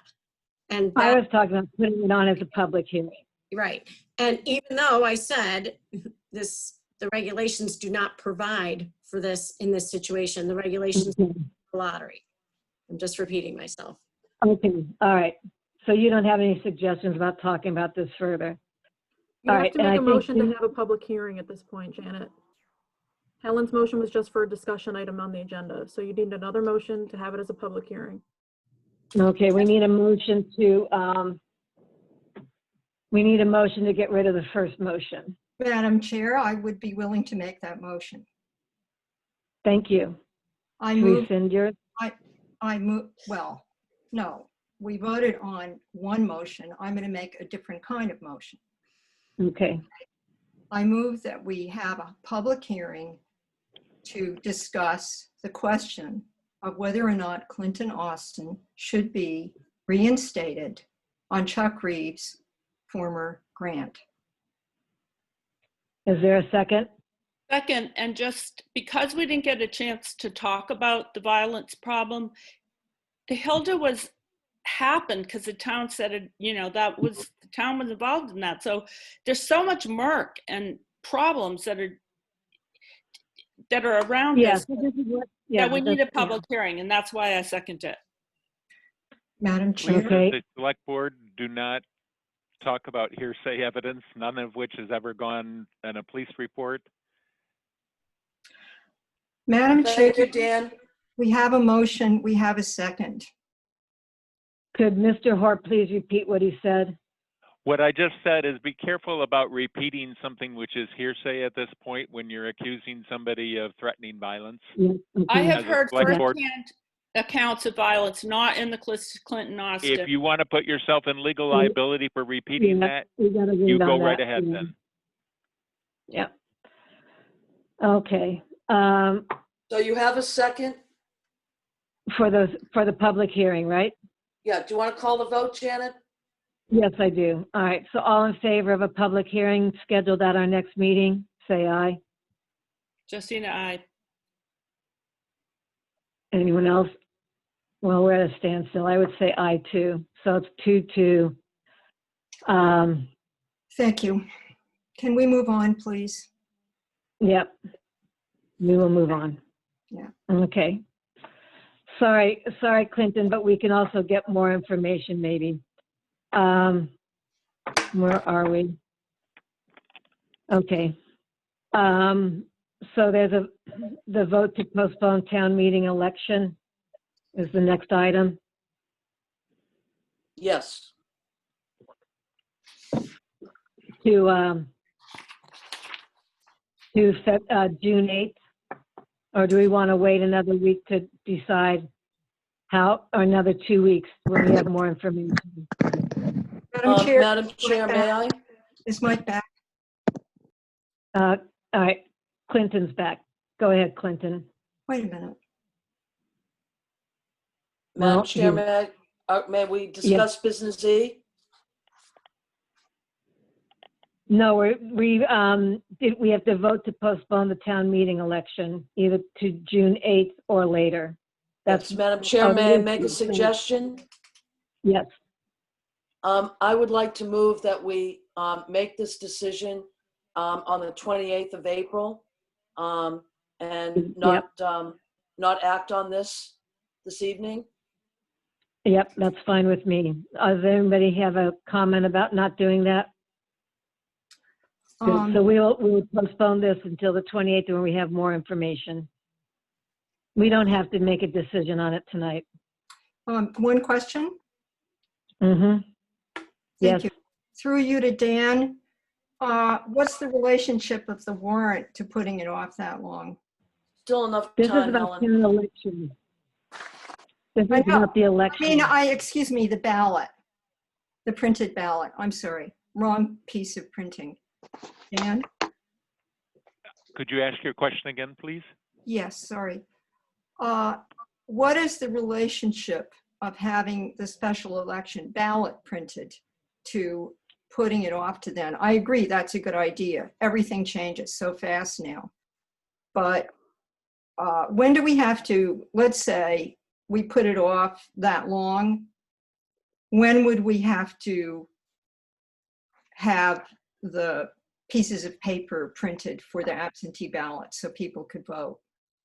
So I don't know the exact time frame on this, but generally if we're going to have, right now we're having annual town meeting on June the 1st. You would close the warrant and finalize it on your meeting on the 28th. At that same time, you would also sign the election warrant. So there won't be any issue with delaying this decision until April 28th. Yeah. So we can easily just postpone this. We can postpone the vote to postpone the town meeting election until our next meeting. Is that all right with everybody? Yep. Any discussion? Okay, good. So we'll postpone this till the 28th. Okay. Is Mike DeVasto back online? Yes. Back on site? I think Danny. And I think Danny Silverman had a comment also. I don't know oh, if okay. you recognize him because he's. Yes. Am I unmuted? Yep, we can hear you. Yes, you are. Madam Chair, on the 28th, as part of that discussion, I'd also like the date of the town meeting to be included as part of that agenda item as well. Yeah, I think it will be, but I think it's going to be open. I don't know if by the 28th we will have a solid idea from the state what we can do. Okay. Solid idea from the virus, what we can do about town meeting. Election is simpler, but I hear what you're saying, and we'll put that together and we'll update it. That's fine. And if in fact there's not a clear answer at that point, we'll take it from there. But thank you. Yeah, thank you. Anybody else out there? Okay, so moving on to the right to farm bylaw that Mike DeVasto wanted to discuss. Any questions, or does Mike want to explain anything? Yeah, so hold on one second here. Basically, 5 towns on Cape Cod have made right to farm bylaws. They're also called right to farm declarations. The important thing to note is that this bylaw is a declaration of values more than anything. The very last section of the bylaw, and this is its relationship to existing bylaws, rules, and regulations, which states, notwithstanding anything contained herein to the contrary, nothing in this bylaw shall supersede any existing town bylaw, zoning bylaw, rule, or regulation, and all such existing bylaws, rules, and regulations shall continue in full force and effect.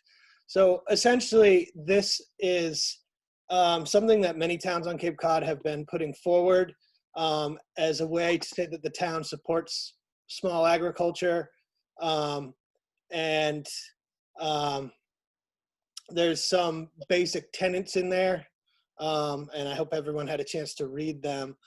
This will not supersede any of our existing bylaws. My hope is that this is altered and slightly the language is altered. This is the same bylaw basically, though, that the towns of Falmouth, Yarmouth, Dennis, Harwich, and Orleans all have. Essentially the same bylaw.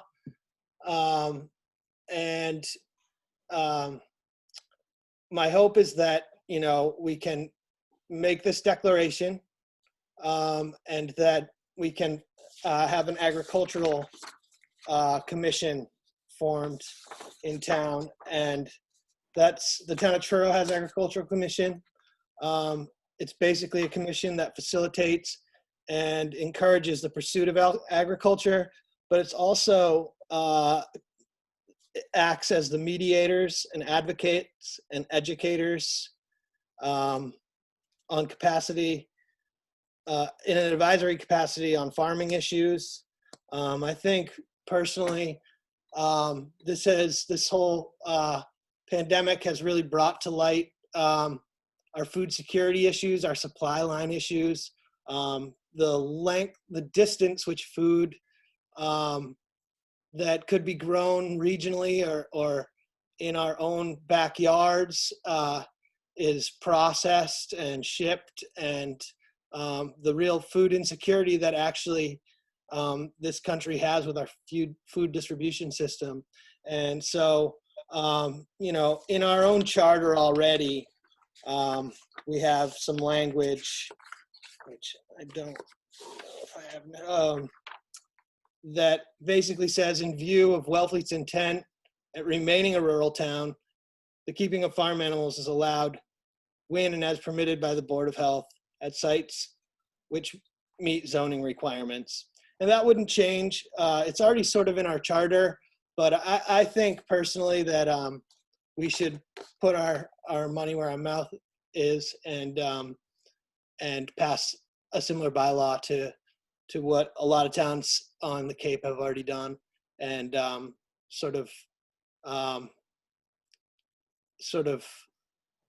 encourage this movement of small farming and where it can be done and allowed.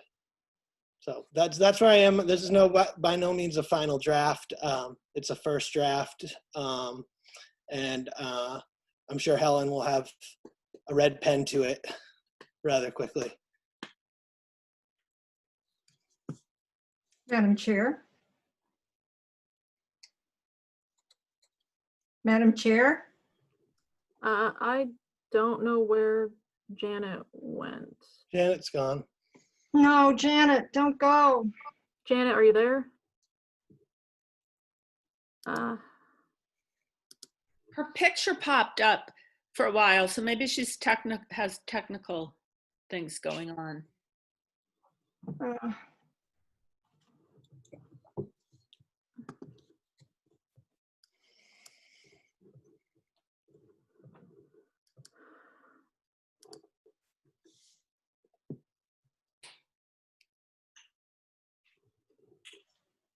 Janet? Oh, I don't want to say anything. Oh, she called me. Hang on, let me call her back. Okay.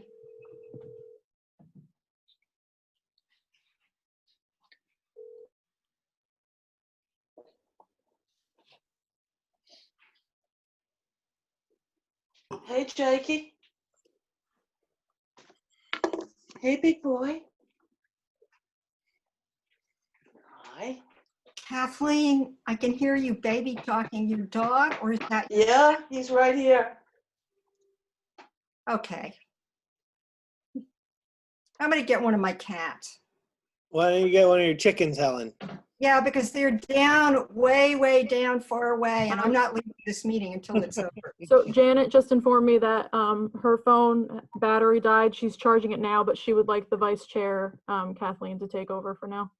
Okay, thank you. Helen, you had a question? No, I had some things to say. First of all, I'll just... But of course. Teasing is a gentle art. Okay, so Mike and I had a brief exchange about this outside of a meeting, and he has basically said everything he said, and now I'm going to say what I said at the time, and I have since done an awful lot of homework on this. Couple things. The first one is, for this packet, and Courtney, I'm not faulting you, I'm sort of faulting Mike. We should have had in our packet, that is to say our electronic packet, a copy of the relevant sections of the zoning bylaws that we have in existence, which have 3 different kinds of ways in which you can do agriculture and so on and so forth. And we should also have the section in the comprehensive plan that's now in place, which, by the way, does need to be brought up to speed, about what this community has decided in terms of agricultural practices and so forth. And the punchline with that, because I reread the whole damn thing, the whole thing, sorry, is that we support it. And comprehensive plans, you may not have all read them, but they have a lot of standing. We voted this comprehensive plan, which basically says Wellfleet is a rural community. And I've been on the zoning board when people with livestock came before it because of complaints, and they were supported. I read through the document that we did have in our packet, and is there, Courtney, any way to look at section B? On the screen here? Yeah, if you don't mind. It's short, but it's important to what I'm going to say. Yep. Because, Mike, while Courtney's doing that, one of the things I've experienced in the past, for example, when we were revising the shellfish regs on the shellfish committee, and I went over this with Harry when he was the TA, is we have had in the past often things in multiple places. And it becomes confusing, and it can make a mess if there's some kind of disagreement. In this case, the zoning bylaws, despite the last section of the document you gave us, which has, the purpose I completely support. How much more do I have to do to support agriculture in this town? I really believe in it. Plus, I have my own garden and bees and chickens, okay? So I'm there with you. But here we have in B a couple of things that made my hair stand on end. The last thing is the sentence. And despite the last section of this document, which says, this document doesn't in any way get rid of anything that's already in existence, it says here, this bylaw shall apply to all jurisdictional areas within the town. Well, guess what? You can't farm just anywhere. You can farm in most places in certain ways, but you can't farm all over the place. And that, to have two contradicting statements within the rules and regulations and bylaws within the town, because this would be a bylaw, and bylaws are very binding general bylaws. They're not like the charter, but they're close. The second thing here, I think, is a trigger for really difficult situations. It says, protect farmlands and, farming and stuff by allowing agricultural uses that include shellfishing, right? Or rather grant holders, farming shellfish and related activities to function with minimal conflict with abutters and town agencies. Well, we already have everything that makes that possible to happen. We allow farming, but we have a very good structure for people who have other purposes and are abutters. And the idea that simply restating a support for this very good activity in its various forms in town, I think it's gilding the lily. And I think that to have a third document, zoning bylaws, comprehensive plan, and now this would muddy the waters. So I'm not sure why these other communities passed it, except that because I bet they have this kind of restriction in their towns too, all the zoning bylaw restrictions. But if we use this, we'd have to take out stuff like this, which I think would lead to really fairly ugly, at times, not often, conflicts in court. And we really don't want to do that. Meanwhile, we're supporting farming up the yazoo in a lot of ways. And I would like to put this off and talk about it more, because I think it's really worth talking about until we have in our packet those sections of the zoning bylaw that apply directly to this, and also the sections of the existing comprehensive plan. Because I don't feel we can consider this without knowing that those things are already on the books. Thank you. So I'm back online. Can you guys hear me? Yep. Yeah. I gotta get my picture up, but in the meantime, I'm trying to catch up. I believe that Mike's idea of putting this out there was knowing that it did need a lot of discussion. It needs forums. It needs something besides conference calls. It needs to be vetted by every committee and department. So if I'm right, Mike, you can add into this, but that this is just beginning the discussion because there's all these complaints about transparency so that we can talk about this now, but continue it, that there doesn't have to be any decisions made. No, so I don't think there's a decision to be made tonight. I'm bringing this forward for the first time tonight. I do think that this is essentially the right to farm declaration, that there's a reiteration of state regulations. So I disagree with Helen. The fact that it's stated specifically in here that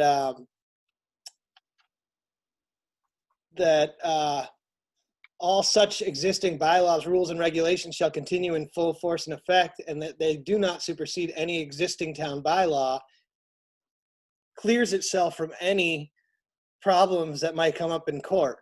What it does essentially is it states it states in its terms that we believe that we are declaring ourselves a right to farm town, right? We still have these laws, but in effect, we still have our zoning bylaws, but in effect, those can be brought into a right to farm bylaw into sort of, this would have to go in front of the voters. So personally, I think this is a reiteration of state law basically, but it also has been passed by various other towns in the exact same form, which is basically a sample bylaw from the state of Massachusetts. So I don't really think there's a need to really vet this because it's already been vetted. It states in its own document that it does not supersede existing town bylaws. So, if there's something in there, see, this is what I don't understand about the problem that Helen had in section B, where it says, this bylaw shall apply to all jurisdictional areas of the town. So it applies to all jurisdictional areas in the town, but the zoning bylaws supersede whatever areas it doesn't apply to. So it's taken care of in its own document. I mean, there's really no need to overthink it, really. I mean, the language is already there. So I do think that it needs to be gone through to make sure that, it suits our town, and maybe look at, any of the changes that other towns have made to this document. But I think that it's an important declaration to make, and I think there's language in there that when things do come to the Zoning Board of Appeals, that they can use some of the language in this bill, in this bylaw, to inform their decisions, based on, this would have to go to town meeting and be passed by the townspeople of the town of Wellfleet. And I think there's some important language in it that could help inform decisions made by various agencies. So how does the rest of the board, any other comments from the rest of the board? I have a comment. I just wanted to quickly pick up on the phrase and repeat it, that statement of values. I think that assuming that the state law and our law, mesh, or it can be worked out, the sort of more granular stuff Helen brought up. I think statements of values are very important. I think that they encapsulate attitudes and influence attitudes. And I think Mike's comments about food supply are very important.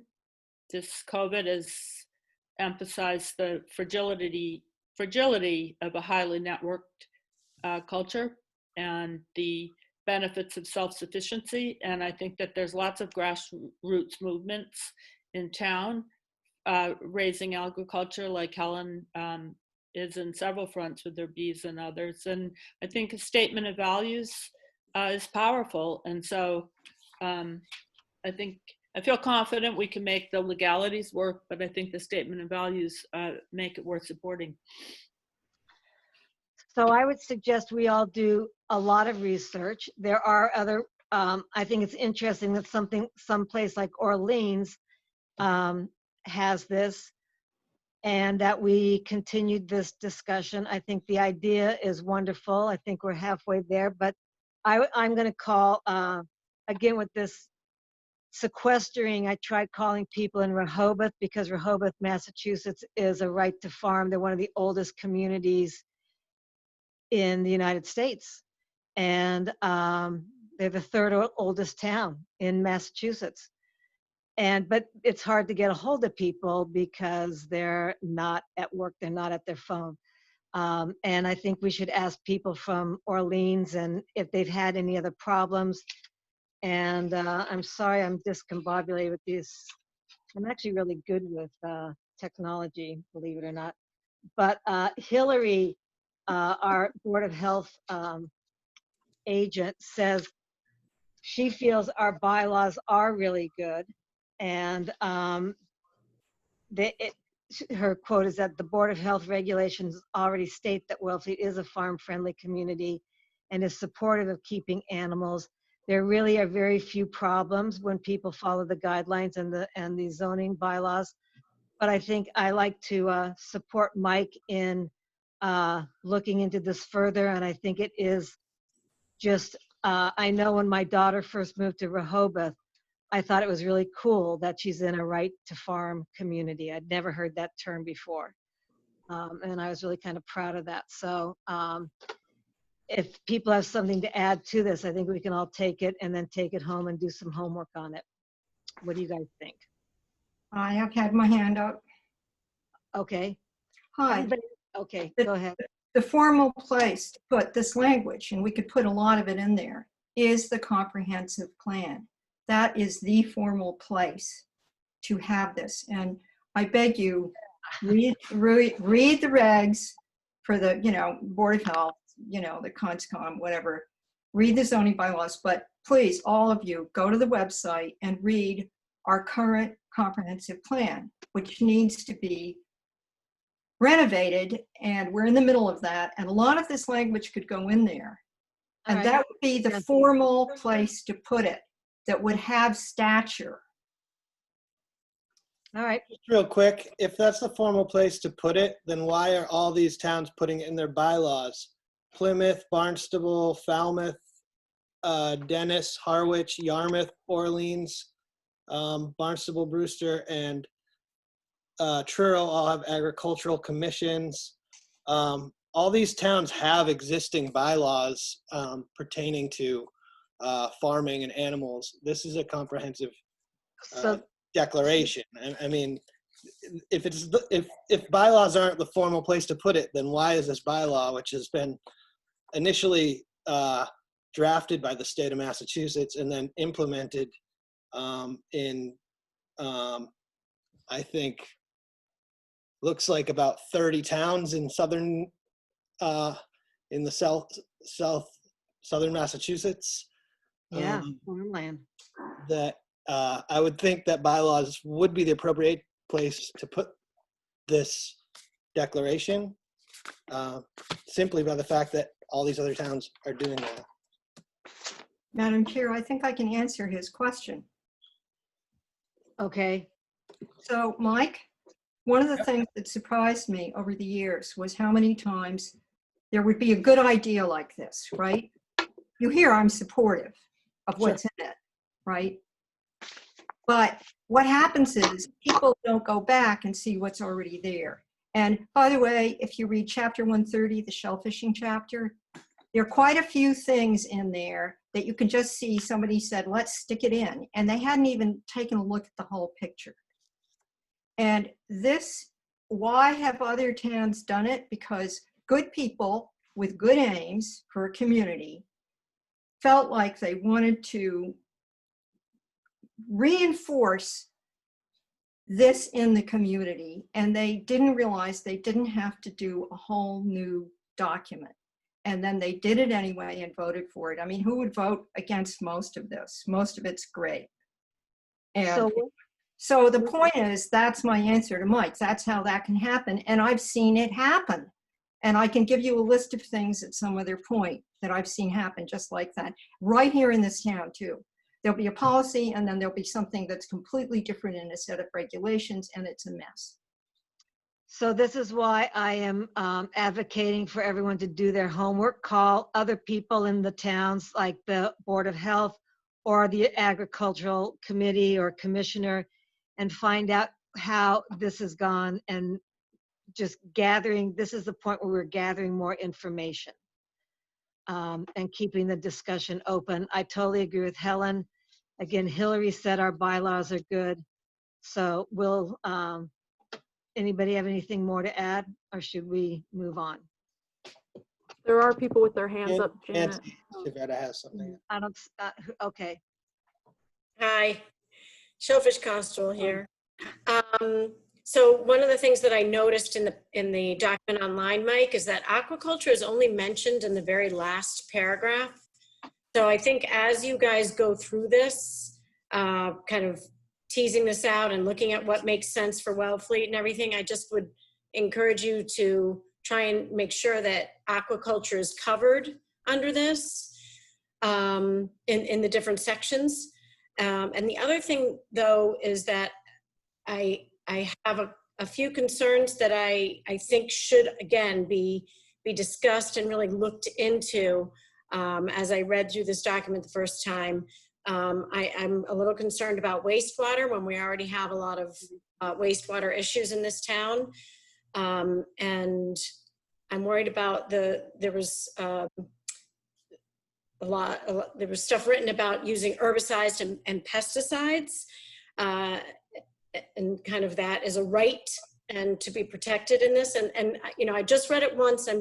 All I'm saying is that as you go through and start to think about how to adapt this for Wellfleet, to keep those sorts of things in mind because of our water quality situations, because of how wastewater and pesticides and herbicides can end up in our coastal waters, and that's where our primary industry is. So I'm just putting something out there for us all to think about as you develop these and fine tune them for Wellfleet. Well, and that's what Hillary said too. It's not just about wastewater, but it's about our drinking water too. And but I think that Board of Health has that covered. Can I just respond to Nancy real quickly? Mm-hmm. So the aquaculture is under the definitions of farming in all its branches. So anything that refers to farming under number 3 of definitions of the word farming is aquaculture. So anytime. Okay, it was weird that it wasn't used again until in the last paragraph. So then that's what kind of stuck out to me. Yeah, so because in the definition of farming, aquaculture is already in that definition. So when farming is used, they're referring to the definition of farming in this document, which is aquaculture. And then the other thing is, you know, once you're over 3 acres, the right to farm includes all these things regardless of a lot of town bylaws. The state law does. And that's where those issues come into play as far as, like, you know, dairying and stuff like that. That's not going to be, you're not allowed to start dairying on a half-acre lot because this passes. A lot of this is reasserting the state right to farm bylaw, which is not in our bylaws currently. Once you get over, I think it's 3 acres now in Massachusetts, they reduced it from 5 acres. Other than that, the wastewater and all the regulations that the Board of Health has is pertaining to how you keep livestock and what livestock you can keep and what type of poultry you can keep would all still be in full existence and under and completely supersede anything written in this bylaw. So I just want to reiterate that this does not change any existing bylaws. It's a declaration. So I just want, going forward, everyone to realize that what's listed on here does not change what's existing in our current bylaws. It may add to some things that we don't cover in our existing bylaws, but it does not supersede any bylaws we already have, which are relatively strict compared to our neighboring towns. So like Eastham has actually no poultry guideline, no poultry regulations at all, other than you must keep the birds in, good, you must not mistreat your poultry, basically, is their bylaw, as far as I know. So anyways, we can move on. I just wanted to point out the few things and answer some of Nancy's concerns. Okay, anybody else? As I said, I think it's a good idea, and we're just going to have lots of meetings on this, forum meetings, and ask around at other towns where the problems may be and get their answers too. Okay. All right. So moving on to discuss proposed change to charter section and media policy. So this is not a proposed change. It is a proposed change to the charter section, but my idea was that because I did not like the idea of forcing committees to be videotaped if they didn't want to be. I was trying to figure out a compromise or something that isn't so final. And in the where are they, in our bylaws charter, under committees, there is a suggestion that every year committees vote to elect presiding officers, other necessary officers, establish a quorum, etc. And in that, this is in section 8-10, we could add that when they also reorganize every year, they could also add including a vote on allowing videotaping of meetings, so that this could be cited on an annual basis and not be forgotten or lost. So that's what that is, and I would like everybody's opinion on that. If it's too lenient, if it wouldn't cover anything, and I've already heard that it's, we don't want to go through changing the charter. So tell me what you Madam think. Chair, Yes. I'm not a board member. Yeah, we have to hear from the board first, and then you also have Okay. to tell me your name, even though I know you. Okay. Any board members want to speak on this? All right, you're up, John.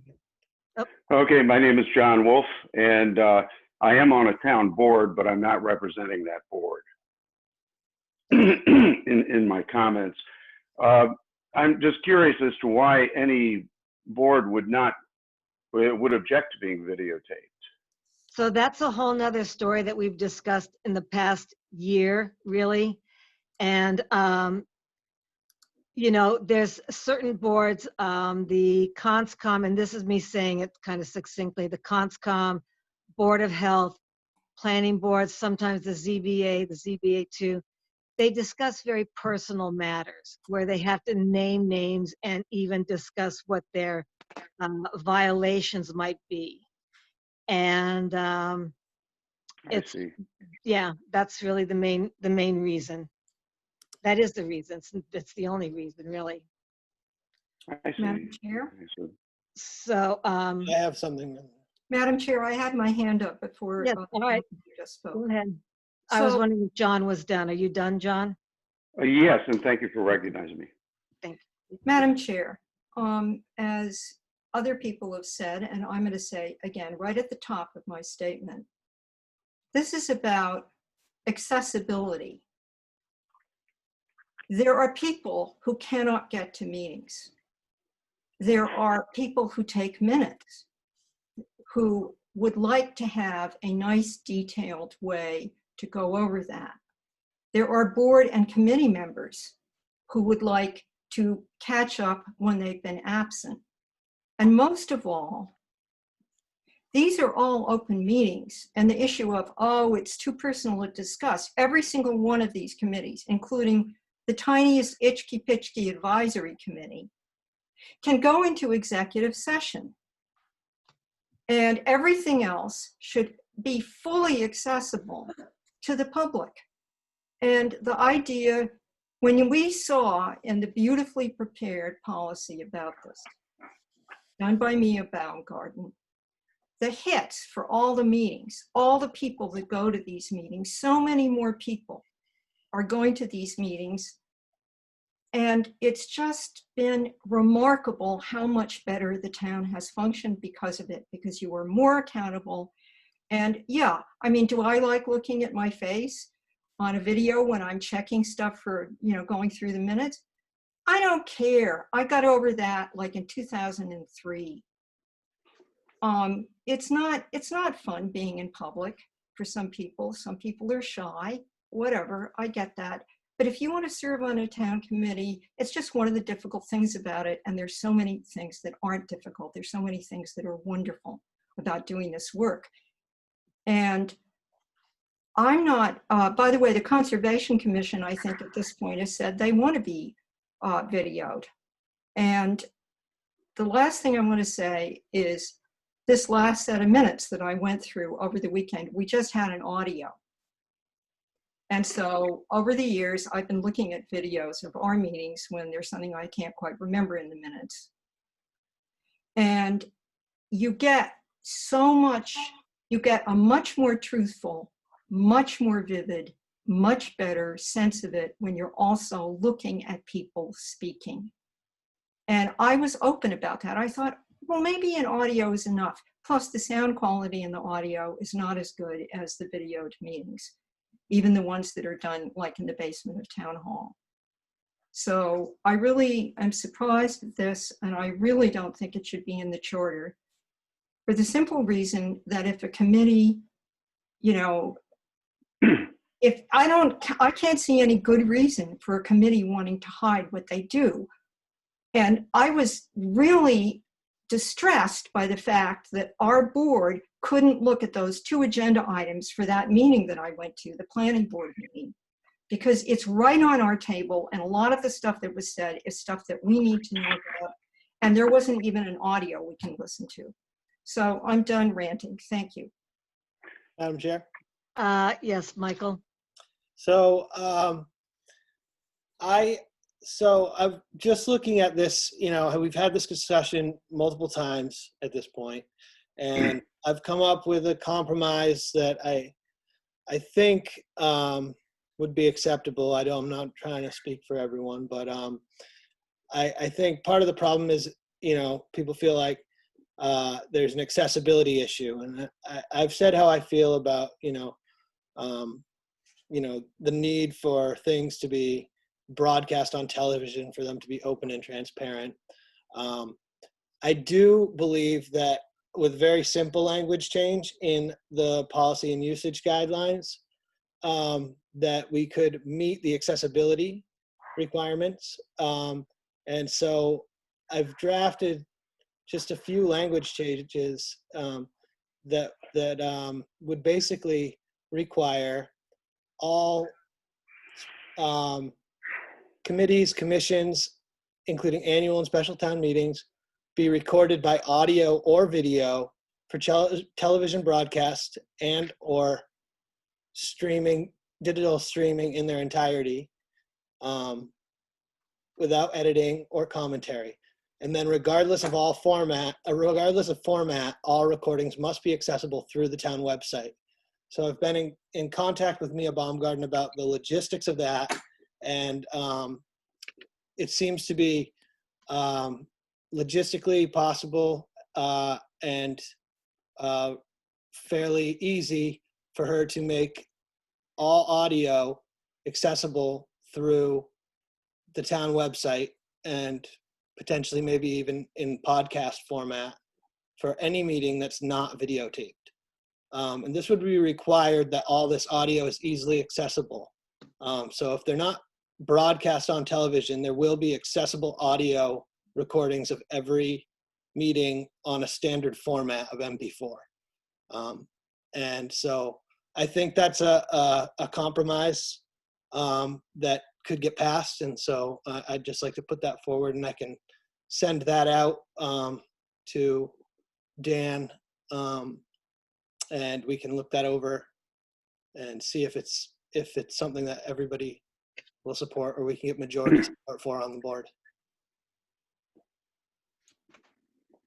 Anyone have their hand up? Kathleen? Yeah, Janet, we have discussed this multiple times, and I understand the need to compromise. I think phasing in for committees that have been reluctant, 6 months to a year would make sense. But you've got to keep in mind, this is what the community wants. The community wants our boards, our regulatory boards that are doing business in the town of Wellfleet to be videotaped. First word that comes to mind for people when you discuss this topic, accessibility. Second word that comes to mind, transparency. What does the MMA support towns doing? Videotaping. What does KP Law and the legislature support towns doing? Videotaping. Dan said it at the last meeting where Mia presented a draft policy to the Board of Selectmen. We are the only town that is not doing this right now. It makes us look like Appalachia. And, again, we've discussed this front back 5 times. So that's my opinion. Thank you. Anyone else? I've had my hand up. Thank you, Janet. Okay. Well, I don't think it makes us look like Appalachia. We have discussed this at length, and we did vote, and we did take a position as a board. And some people liked that position on the board, and some people on the board didn't. But I think it's good, to get something in writing. I want to point out that Mia's original proposal was for the regulatory boards. I counted up 27 boards. I don't think that they're all going to be able to be videotaped. That's a lot of work. And so I think it's important to be clear that it's the regulatory boards are prioritized. I too support a grace period where these very hardworking boards get used to it. They're the ones doing the work, so on a volunteer basis. So, I know Helen probably disagrees, Kathleen disagrees, but we already voted. So I think that we need to distinguish between regulatory boards. I don't think we can say all boards, commissions, and committees. There's too many of them. Just as the practical, we want to make sure that Comcast money covers it and not start obliging ourselves to unlimited videotaping 24/7 every committee. So that would be my 2 points: are distinguished with the regulatory boards, and I'm open to a grace period, not of 6 months, but 3 to 5 years. We don't look like Appalachia. We're doing business Wellfleet's way. We're the select board. We voted on it. Okay, so Helen, we've discussed this a lot. Something new. Well, first of all, you talked about what we've talked about for the past year, and this tonight was about making a change of just having the committees vote once a year, which may make it more comfortable for them. And for Mike's proposal on having audio recordings made available. So if it's not on the proposed change in the charter and the media policy Mike said, or something totally different? Yes, it is on that. It is on that. This agenda item was changing, it was beginning the process of putting something in the charter. It's one thing to have. No, I'm going to interrupt you because it was my idea. On my email to Courtney, I even said, should I run this by Helen? No, And but we're doing that now, Madam Chair. okay, but I just want to say, like, all I wanted to know, I basically am looking for another way to compromise, but also encourage committees and boards to start videotaping without me as the chair saying, you have to be videotaped. So it's really gotten way out of hand from what my idea, and this is my line item, has gotten. So we can all think about it. May I finish? I appreciate appreciate your wanting to compromise. I understand that. I don't think it should go in the charter like this. I think it should be. I don't care if it goes in the charter. I just wanted to That's discuss. what the agenda item was. I know, but it's from the charter that it could add that. The question I propose is, do we want to vote or have committees and boards vote annually on whether to be videotaped or not? That it would bring it to there. That's the question, not about whether it goes into the charter. But do we want to do something simple that would encourage them, entice them to be videotaped comfortably? May I address that thought? That thought only. Yeah. Most of them don't need to be enticed. They're all for it. Okay. A. B. How shall I put this? It's a need. Kathleen put it very well. So we've discussed that. And part. hold on a minute. Voted for it. The regulatory boards, there are a lot of boards and committees that aren't regulatory boards.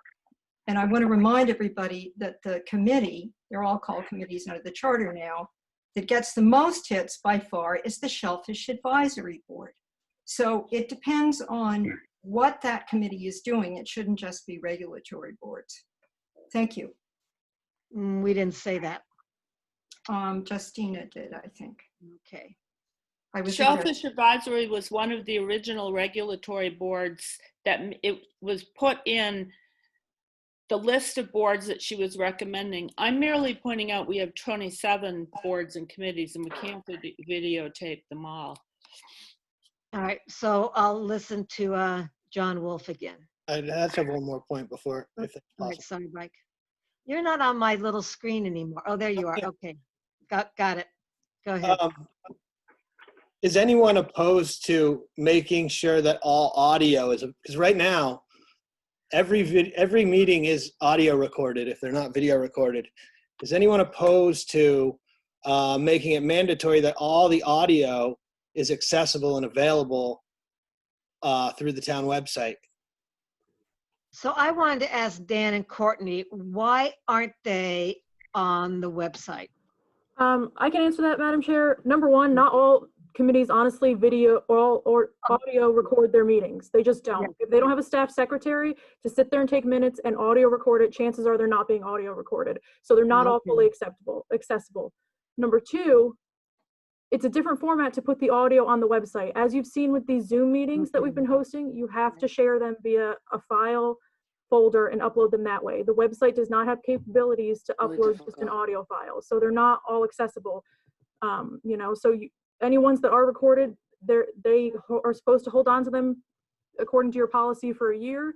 But I mean, honestly, until somebody puts a public records request in, we don't know. So I can't confirm that all the boards are actually audio recording their meetings, because until this whole COVID-19 thing happened and they're all being forced to record their meetings because they're being held via Zoom, this is kind of the first time a lot of them are being recorded and being posted. So, not everybody's been doing this.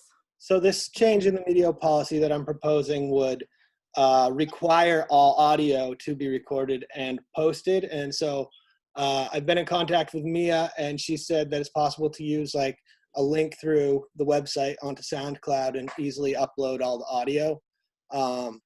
So that I've been that would talking to take- Mia about this too, so. Yeah, that would take care of a lot of the accessibility and whatever transparency issues if we can make this audio required to be taken and posted.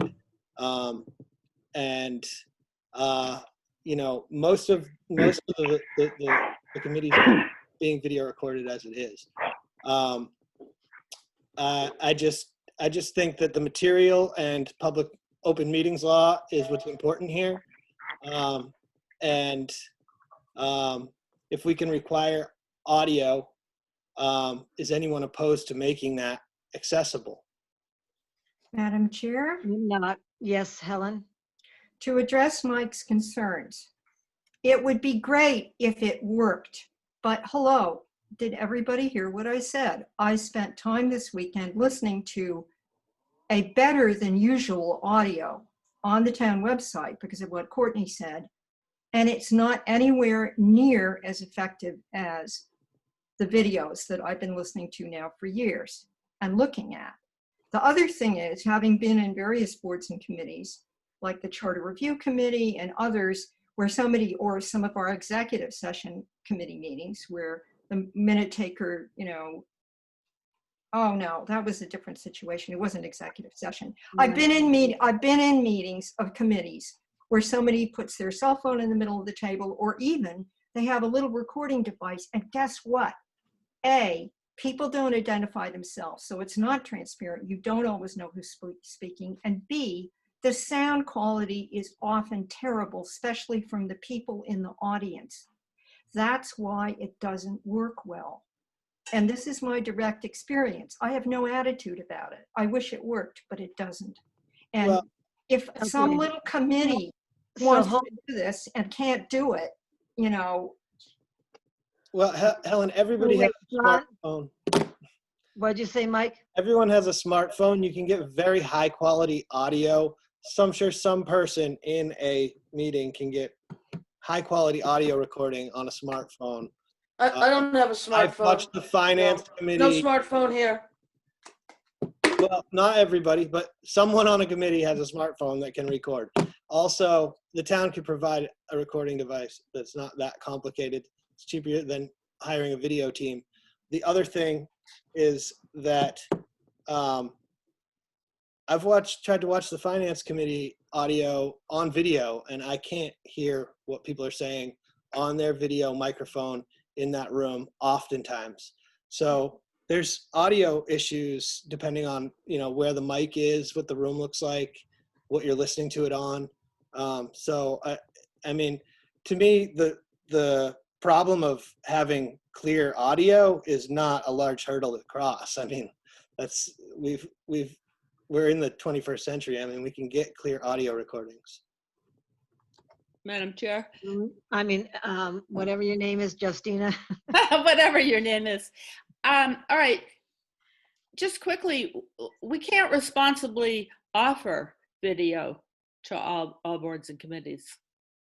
It's just not feasible. 27 of them, and we don't have the staff. And then I think that we're really belaboring the point. If we have a grace period of 3 to 5 years, most committees the regulatory committees will adopt it, and will soon be a non-issue. So I think that Janet's write-up is a really good first step to having a policy. We have a grace period, it's a compromise.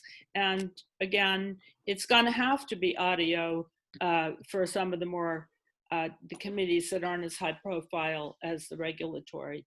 And as to Helen's point of not being able to hear the audience, I can't remember much of an audience at the Board of Water Commissioners in the 8 years I was a chair. I think the audio would have been quite easy to understand.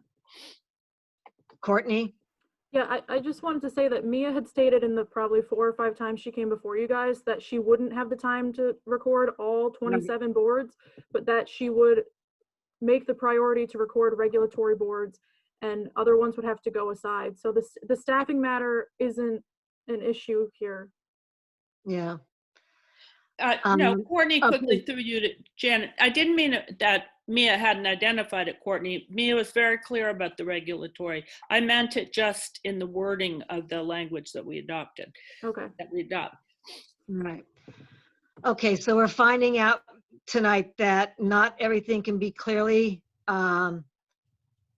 recorded orally, audioly. And then we're back to where we already voted and discussed this last fall. So maybe the next thing would be just to say yes within 1 to 3 years. What Justine is saying 3 to 5 years, but you know, do we want to go tonight with voting on 1 to 3 years that I don't know, boards all get videotaped, regulatory boards get videotaped? Janet, John Wolf has his hand up. Another time. Who does? John Okay, Wolf. I lost him. There you are. Okay, John, go ahead. Hi, John Wolf again. A couple of things. First of all, the board I'm on does not currently do audio recording, but it would be easy enough to implement. Second of all, I wasn't aware that a board like the one I serve on could actually go into executive session if something sensitive came up. And what board do you serve on, if I may ask, to clarify? The Marina Advisory Committee. Okay. And third of all, is there anything in the bylaws currently that would prohibit, say, someone who wanted to sit in on a meeting of ours from taking video footage of it, or audio for that matter? No, John, they can audio or video record it if they'd like to. They just have to inform the chair that they're doing so. Okay, because that goes to the transparency issue, which is my main concern. Yeah. Okay, that's all I had, but I do stand strongly in favor of anything that leans toward transparency.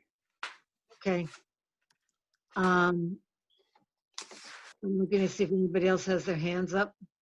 Madam Chair, Oh, yes. a moment of levity. While we've been talking, my cat has caught a mouse and is eating it, and I need to feed my animals. Well, hey, who's making the meeting going longer, you know? Okay, so we will just leave this for now, and we will discuss again at another time when we can get the audio recording and the video recording squared away. All right, moving on. You can go, Helen, because I'm going to give a brief select board report on the Cape Cod Cannabis, from the Cape Cod Cannabis Commission. So you can go, I mean, I don't know if you're going to go out and feed your chickens. Madam Chair, I'm not leaving until it's over. Oh, all right. I thought you wanted to leave. Okay. So moving on to select board reports. So I called the Cannabis Commission because the businesses are getting close to having their location approved and worked on, and then it'll go before the state. So this is especially for Kathleen before she leaves. The process that the Cape Cod Cannabis Commission walked me through is that anyone who wants to open up a cannabis store or dispensary, their first step is to get a host community agreement from us. And that is because they don't even want to bother with all the other planning board, ZBA, and the background checks before, if they know that the town doesn't want them. So then the next step is you go to the planning board and certainly get their location verified and approved. And then you go to the ZBA that fine tunes everything from traffic, lighting, security. And then it goes to the Cannabis Commission, and they vet everyone connected to the whole business, even if it's going to be salespersons. They do a very thorough vetting, Corey checks, financial checks, overseas accounts. They do everything like that. And that's any kind of name changes. So he assured me that they will do all the checks and that it's not up to us or the planning board or the ZBA. And even if there's a change of names, they will do all of that once they get to that point. So that's my report for being a select person. Anybody else have a select board report? Yep. Wait a minute. Yes, me. Yep, go ahead. Okay, I did attend today the Water Commissioners meeting. If we remember that David Rowell brought up something that had been on their table off and on, according to Jim Hood, and that I remember from back in the day when I was on it.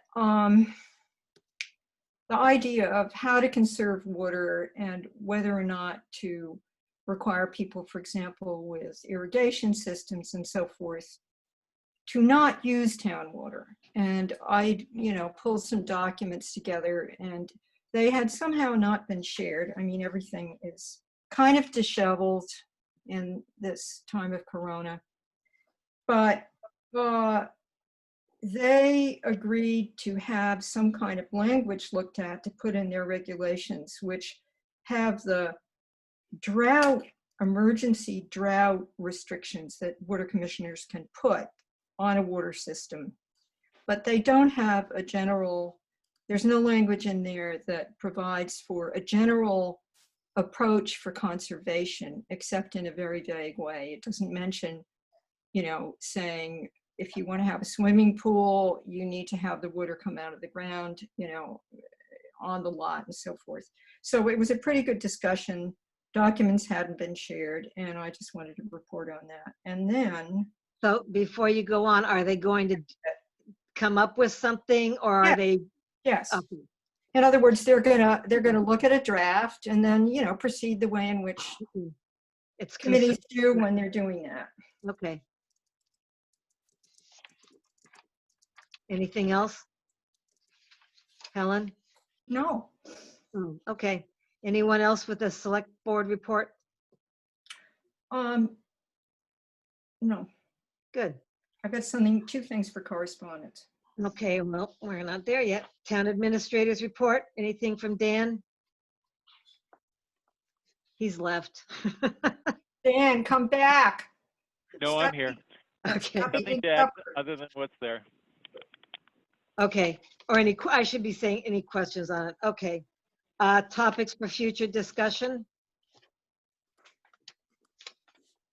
Okay. Kathleen has one, Janet? Oh, I'm sorry. Yeah, she can't see my hand up. Well, you know what? It's funny. I keep changing, the bar keeps changing here. Okay, yes, go ahead. Okay, so this is our third Zoom video conference as a select board member. I'm going to say that this particular one has been the most difficult. And the reason it's been the most difficult one, and I had this discussion with Courtney earlier in the week, is it's not a venue for discussion items. It really isn't. I know. So, it's great to make a motion, have a yay or a nay, but to discuss the right to farm, to discuss Clint Austin's situation, all of this, it just doesn't work in this venue. So I'm going to suggest as a future concern, as long as we're operating in this manner, that we limit our discussion items on the agendas. Thank you. Thank you. I've been trying to do that, and I totally Not very agree. good, Janet. Not very well? Yeah. I guess not. Thank you. But I do agree, and I hear what you're saying. Anybody else with a future agenda? Justina. Madam Okay. Chair, I don't know if it's appropriate, but I actually have the opposite reaction. I think that this is a good format for discussion. I can see everyone's face. I think we've all been more concise. I don't actually, how everyone experiences this format is subjective, but I have to say I was pleasantly surprised. Helen? To address this as a future agenda item, I have to say, forgive me, Kathleen, I agree with Justina. And I think it's a matter of participants from the audience getting used to using this the same way we have. And guys, we have to discuss things and we have to hear from people because we can't discuss it with each other any other place. Right. So there has to be discussion. If we're going to be voting on things, we have to talk about it here, unfortunately. I get that, but the bigger ticket items, they're better off in a format where we have an audience sitting in front of us and they can participate in the discussion. That's my, Yeah. Well, it might be next week, it might be in the fall, it might be in a year from now, so we We gotta don't kind really of have move the on. luxury of that format right now. So why that's don't why you- we should limit these items, and these discussion items to when we can have that format. These are not pressing items right now. Well, Thank you. Anybody else? Looks like From a John citi- Wolf has his hand up. Who From does? a citizen's standpoint, I think it's a great forum, and it also allows you, as the chair, to exercise some control over potentially unruly behavior that you can't necessarily do in a public meeting. I think it's worked out pretty nicely, actually. Thank you. Good. Okay, well, if there's any suggestions, I'm always open to suggestions, except from one person. So, anything else about correspondence? Yeah, correspondence, Madam Chair. I mean, future discussion, sorry. But go ahead. Okay, through you to Dan Hort. Dan? What's your Is question? Dan there? No, because it's a question for him. It's about correspondence. Dan? Yep, just Okay, waiting hi. to hear what you're saying. So, yeah, sorry, I wanted to be sure. So in the actual paper file in the select board's office is a letter from Robert Payne, Buddy Payne, that requested a pretty serious issue. And it seemed to me to be more in the health conservation agent's jurisdiction than ours, but it was written to us. And the deadline for our response was April 15th. Was this dealt with? In other words, that may have been worked out without it coming to our agenda, but the deadline is tomorrow. So do you know anything about what happened with that? I don't believe anything has happened with it. I haven't seen it. You didn't I even haven't seen it either. Well, Courtney, did you? Okay. We haven't been this in the is not office, the Helen, we haven't correspondence. seen it. Yeah, and this was not in the correspondence report for this meeting. I checked that file on Friday before I posted the agenda, and I don't recall seeing that. yes, well, I agree with that. It wasn't in the correspondence report. Okay, so the second thing, that's not, in other words, this is him giving us, he had given us weeks. And the deadline is tomorrow. So it would be great if somebody could get back to him after reading the letter, because he did a very nice formal thing. But what's happening on his property there is not good. Okay, that's the first thing. The second thing is Dan Hort copied us with a very good exchange between himself and the town moderator, Danny Silverman. And, you know, I responded, but only responded to Dan and Danny, right? I didn't reply at all, but all of the board got it. And I felt the exchange was useful and wondered why it wasn't brought up during any of, well, it could have been brought up under vote to postpone the town meeting election, except it wasn't really about that. It was like, how do we hold town meeting? If we hold town meeting, it was in the general area of that, but not specifically about the town election, which is why I didn't bring it up. Believe it or not, I didn't want to go off the agenda. So I would like to hear from the rest of the board, which I can't do electronically, about our, you know, what we think about that exchange, the things that were discussed. I would like to be able to discuss with the board the feedback I gave Dan and Danny. And to have that be part of our sort of COVID-19 kind of conversation, but with more specificity as an agenda item. How, when, where to hold town meeting, more than we've already talked about it. having received, all of us again, that exchange between Danny and Dan. Dan and Dan. Do you want to say anything? Okay. You will have a discussion on town meeting and the future of what you're going to do with town meeting on your April 28th meeting. Got it. Thank you. Thank you. Should we move on to minutes? Can I make a quick announcement? Yes. I Well, forgot. I just sort want to of announce that correspondence, yeah. there's been a lot of participants. And it's nice to see there's 20 participants still at the end of this meeting. I don't think there'd be 20 people in our audience right now. Good point. You know, I hear what Kathleen says. I certainly know my own discomfort with trying to figure this out. But there are some good and some bad. This may be our long-term future. And so we've really got to work with it and get better at this. But good point, Mike. Yes. So anything else, or should we move on to minutes?